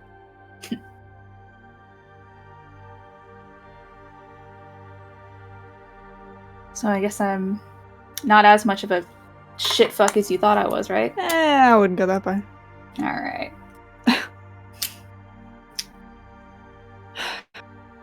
You're a good person, Amber. So are you. Hmm. Don't. Hmm. Alright. Well, it's as good as that's the best that I can do. So take it or leave it. I'll take it. Alright. See you tomorrow, yeah? Yeah, I'll see you tomorrow.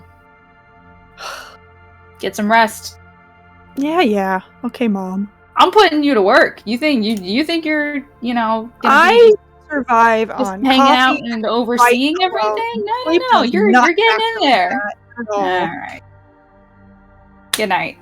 Good night. Anything else? Okay. On the morning of the 4th day, you come across a silver pool.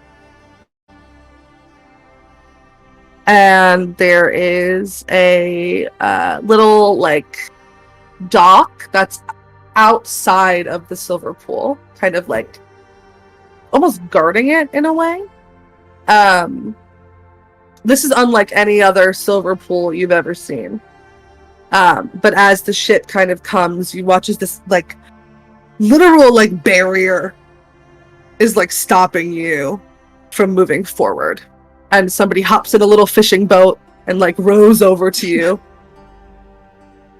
Hi, welcome. Who are you people? Crew of the Atlas? Oh wow. Well, welcome back to the system of bounties. Things around here are a little bit different now. So I gotta fill you in on the laws before I'm allowed to let you in. Okay. We don't allow magic of any kind. It's very important to us that you all know that and you all consent to that before coming on into our system. If you are caught performing magic illegally, punishments can be severe, up to death. So just something for you to know before you come on in. Yeah, you got any questions about that? I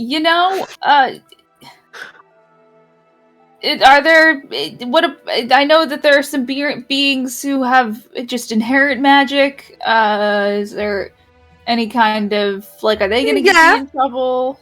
Probably not. Just, Okay. Yeah. Okay. Yeah, it's like more of the wizardry, the warlocky. We don't like that. Your innate magic is a part of who you are. We can't police that, but no extra stuff. All right. All elbow grease. Okay.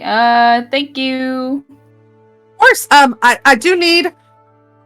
I mean, this is going to be difficult, but I do need everybody on your ship to agree to this before coming on in. We need like informed consent because we don't want people to come here and then get in trouble for something that they people can't meet your expectations if you don't lay them out. If you don't set the expectations, exactly. It's difficult. All right, I got you. No worries.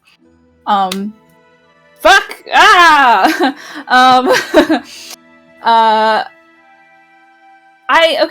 I completely forgot to like bring this up and like be talking about this to the crew. Like, could I retcon a little bit and say that like at some point during the lead up to this, there was like a discussion, like just things widespread across the ship that was like, listen, we're going to a place with no magic. That is something that once we're back, we can try to negotiate about, but for now, I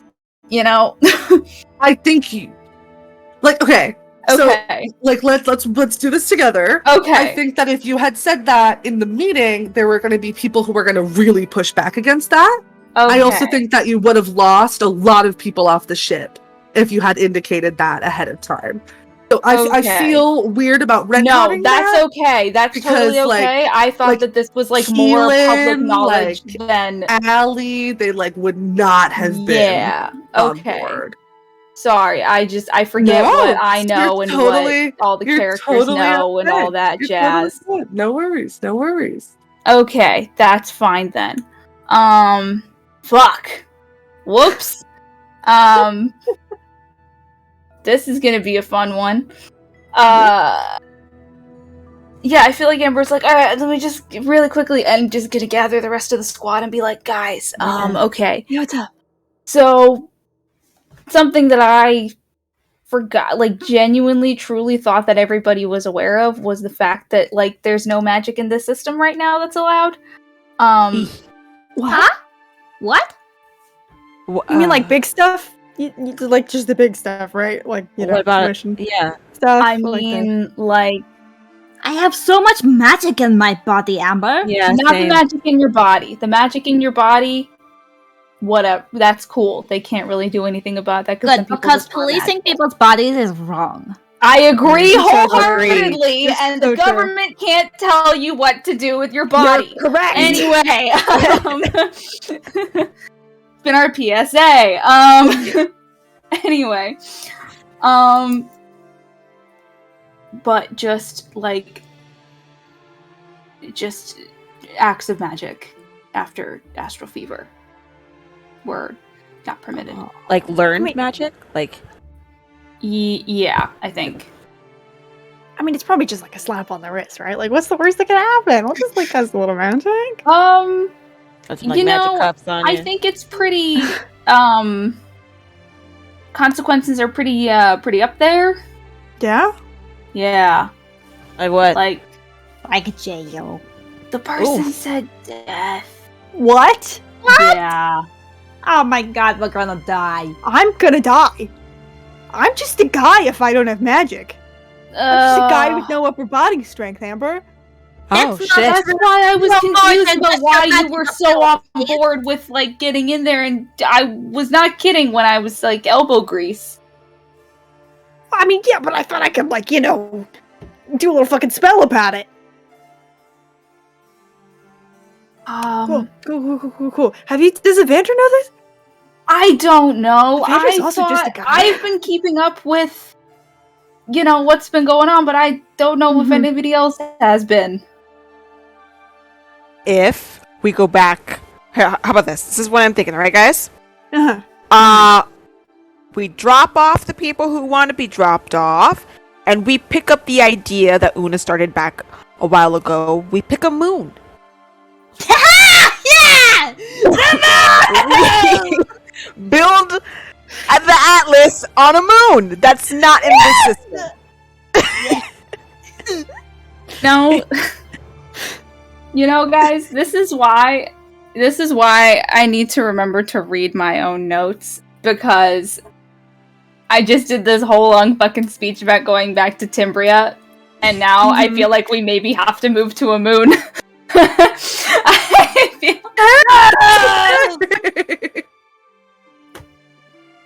fuck. Idea. It's Okay. an idea. Shooting the shit, you know? Hey Reed, are there any moons nearby?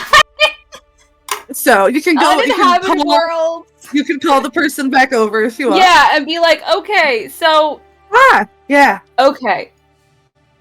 I have a few questions, and here's the thing. Mhm.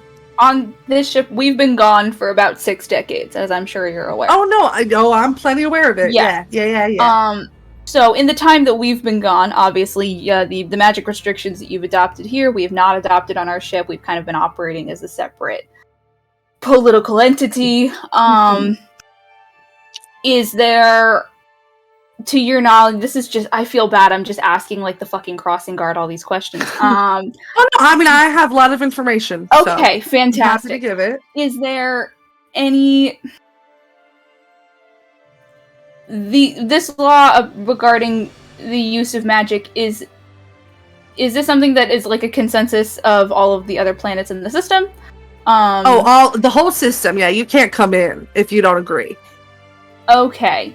Except special occasions on festivals, but I mean, even then, you got to agree. You're coming in, you're not doing magic while you're here, and then you're getting out. Yeah, we take it very seriously. Okay. We don't. Yeah. Okay. I mean, it's not me. It's I understand. I believe the I other get it. people. If it were up to me, I'd just be like, "Come on in. I won't turn you in." But they're really good at finding you. Totally understand. You got to do your job. I get it.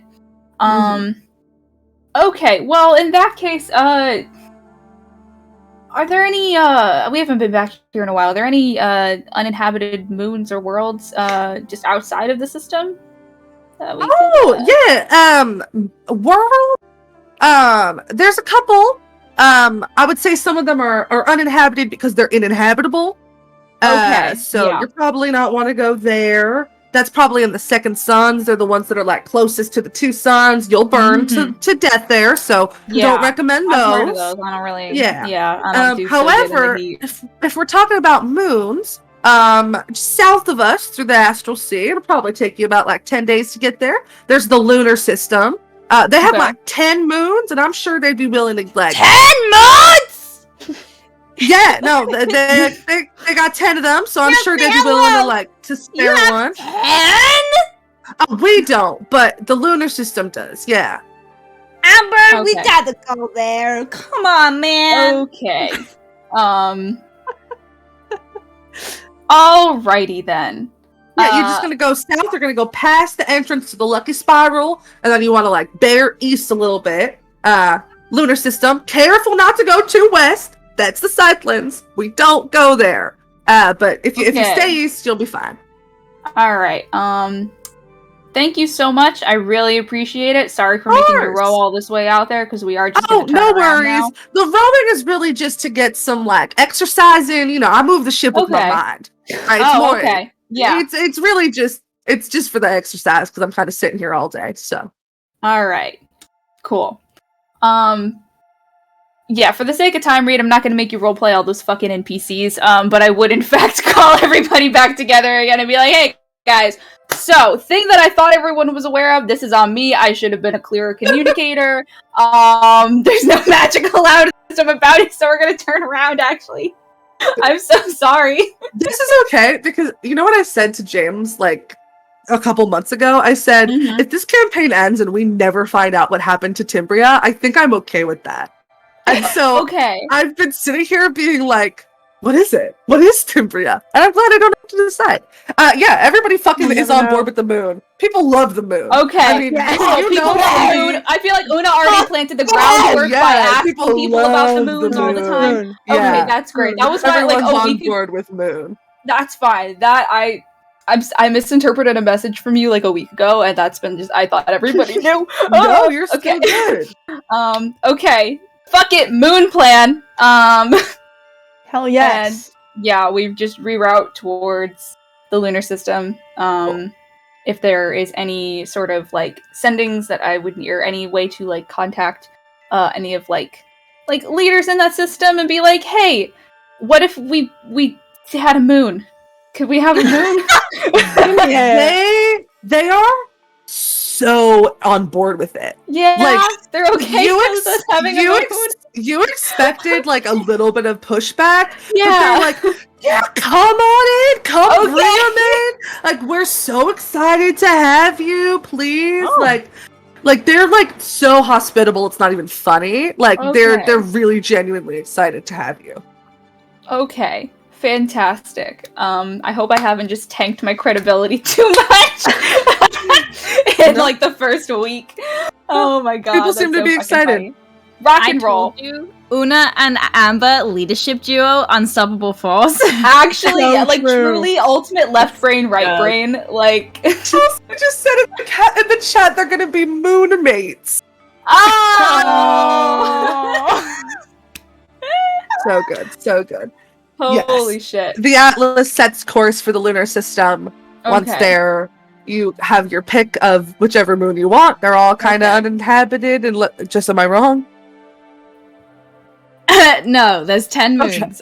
Yeah. On the journey there, in 10 days, Una starts setting up seminars for people, explaining to them This is not scientific or based in fact, but my personal friend, the moon, likes this and this and this, and this is how you should treat her. And it's just adding to the confusion, but also just building a little bit of morale. Love it. Love I it. feel love like it. Maru helped Una make like pamphlets to pass out during these speeches, and while Una's speaking, Yeah. he's like passing out pamphlets. So you're moving to the moon. What now? And every night Una just sits in front of the window, like picturing 10 moons, and just like thinks about it and just like glows. So Oh. cute. Oh my You get there, and instead of this being greeted with like this barrier, you're greeted with a silver pool that has like a welcome banner like magically attached to it, and it says like "Welcome Atlas." Like, we're so excited to have you here. Like you get there, and there's somebody who like comes to you on a rowboat and points to you the 10 different moons that kind of encircle the main planet, talks about the pros and cons of settling on each one, but really gives you your pick for which one you want, and is just genuinely excited to meet anybody. And as they're kind of meeting the four of you as kind of like the captain's council, looks at Una and goes, what? So, like, which one is your favorite? And do they have names? Because my moon has a name.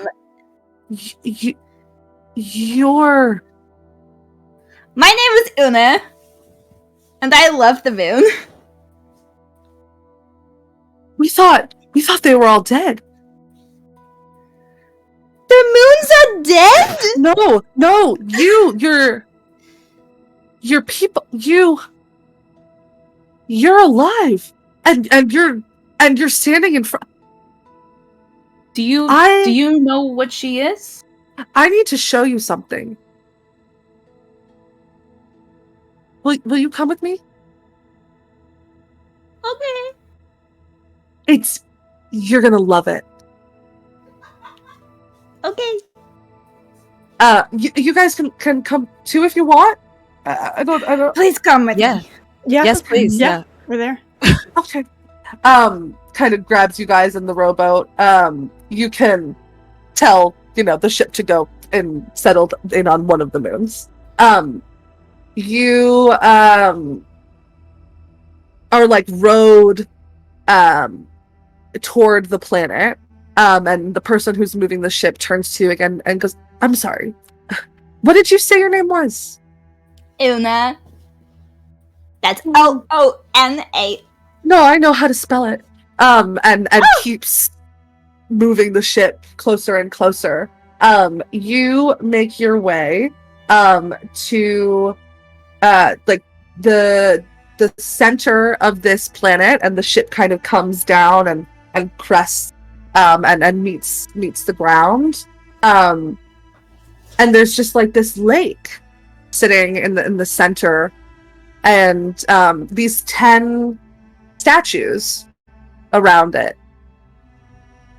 And Una, they all look like you.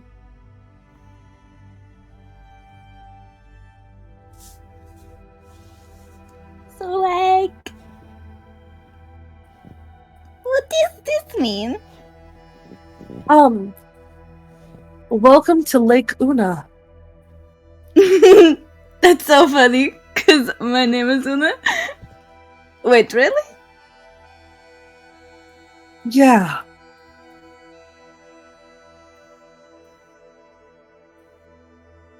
Welcome home. And, like, who are these people? They are the moons.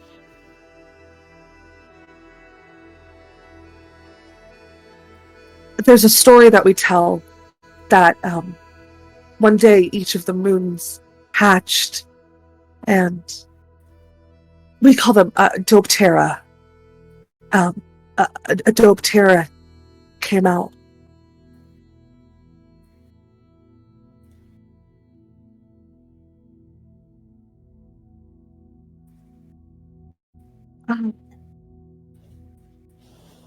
Welcome home. at me? These people like me? Yeah. Just turns back to the group. Oh my god, you guys! Oh wow. You seen this? Yes, this is amazing. I think I'm a moon! I think you are a moon. You're a Yeah. moon.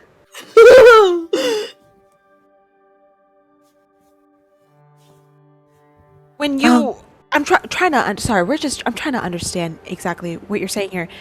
So you're saying Una themselves are a moon? Not right now. Anymore. It's maybe I'm just a guy. I don't. We can have you talk to like local experts about it. I just wanted to show you. But they're all dead. Yeah. It's just you. It's not just me. I have these guys. It's just us. Because you got us too now. So. Okay. I will take you back to your big ship. We'll get you situated on a moon. But I just you're here. Me! Wow. Breathtaking. Oh. Maru grabs Una's hand and gives it a little squeeze. Just Yes, back. We found it. We found your home. I am not a shark. No, you're not a shark. You're something even better, bigger, brighter. Cool. And at this point, we will move in to epilogue territory, my friends. I'm not going to rush you. I'm not going to pick an order, but talk to me about where your character goes from here.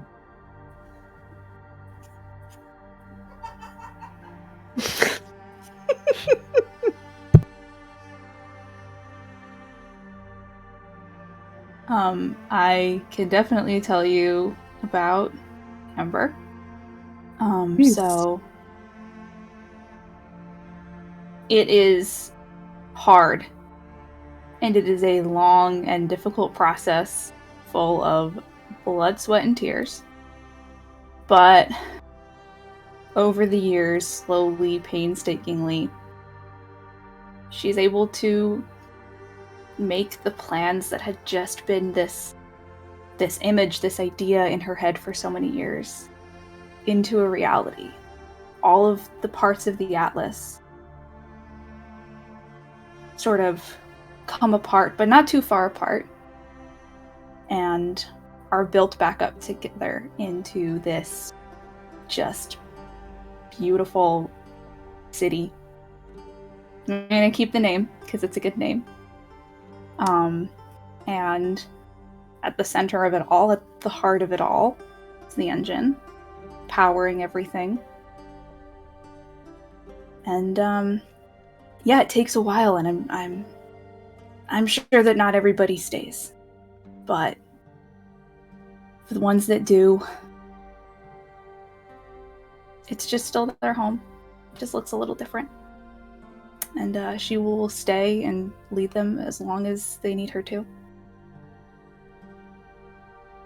And also her sister comes back and she gets to meet her nephew. I think it'd be nice. That'd be cool. So her family is kind of, what's remains of her family is kind of back together, and she's able to really, she's not, at this point, she's not only building everything for the people around her, but she's building this for herself. Thank you, Diana. And thank you, Amber. I think Eurydice kind of waits for as long as like the others want to wait, and until it feels settled right, and then when it's time, kind of says a little, probably very brief goodbye, because if they linger at all, she's gonna cry. And sets off, and very quickly finds that the thing they've been looking for for their whole life is them and the people they love, and sees the whole fucking galaxy, probably just is a menace, just like the worst tourists you could imagine, I'm guessing, kind of just shows up in different towns and has the time of their goddamn life. I think Amber and Kinris and Evander get postcards like probably once a week from some new planet or some new system, and just really finds themselves out here. Yeah. Thank you, James. Yeah. And thank you, Eurydice.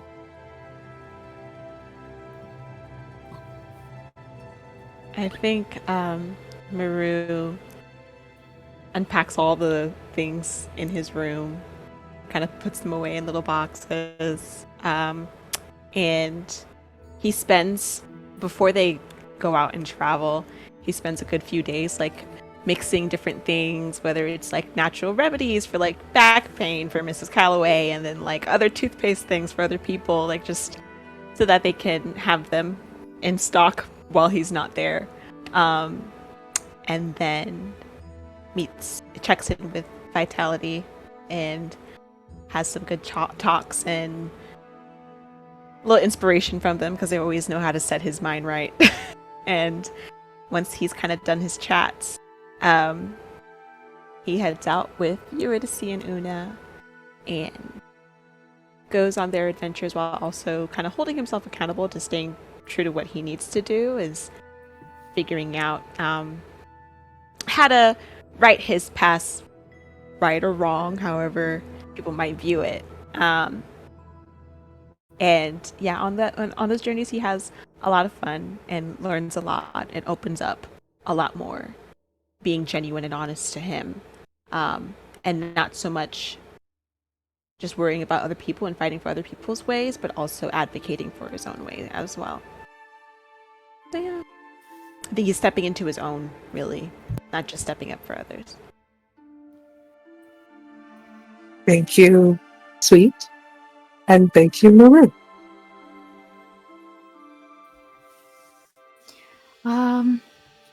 I'm just freaking out that the Atlas ended up on Etris, because it's so cool! Oh my god! I think Una will just spend the next, couple months at least just absorbing everything she can about this system and Etris, and learning about, the first 10 of her kind and the 10 cities on this planet that are named after them, and just really connecting the little missing pieces of herself that she's kind of been feeling that are empty. But I think, it only takes a couple months, and they still have this homing sense to their friends, and knowing that this is a home and this is where she came from, but she belongs with the people she loves. And so I think when Eurydice starts talking about going off and exploring the galaxy, and Maru indicates that he wants to go with them, it's just not even a question of whether Una stays or goes. They just want to be with their people, the very first people she ever met, the people who hatched her and raised her and taught her everything she knew. And so that's where she goes on as many adventures as she can fit into her life with them. Thank you, Jess. And thank you, Una. In the middle of an open field on the planet of Timbria stands a man named Noble. There are people around him harvesting grain and collecting water and minding their own business.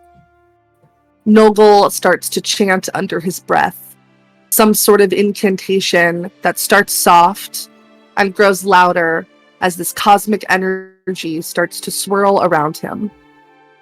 This ball of energy grows and grows, and it almost looks like it's going to completely overtake him. But then suddenly, and all at once, it stops. And Nogel collapses to the ground. Today, 60 years later, we are home.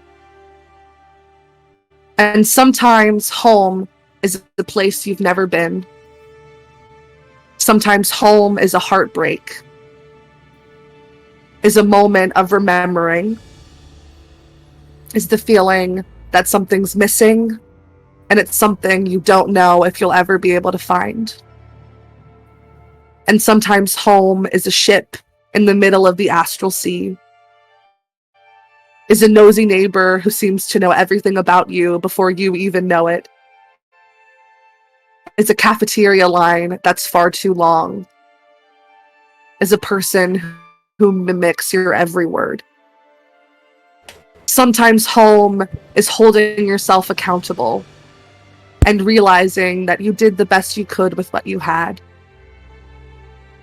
Sometimes home is finally making a decision for yourself instead of for someone else. Sometimes home is forgiveness and chocolate chip muffins that are more chocolate than muffins, and making friends with everyone you meet. And sometimes home is talking with the ship that raised you almost as much as your parents did, and finally knowing that all you've done is enough.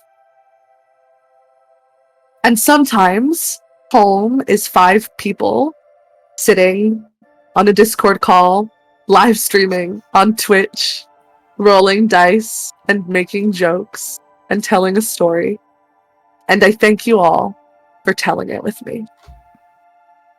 And that is where we are going to end Tales from the Hearth, Atlas.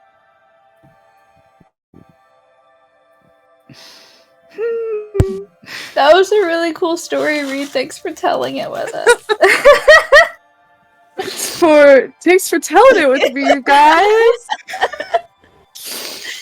I love how these butterflies look like I've just got mascara running.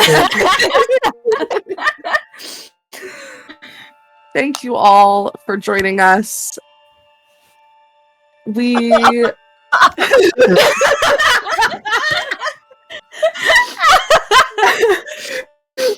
will see you on Saturday and next Wednesday and in October and every moment after this.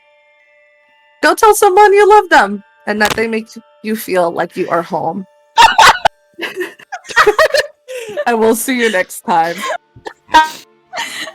Bye.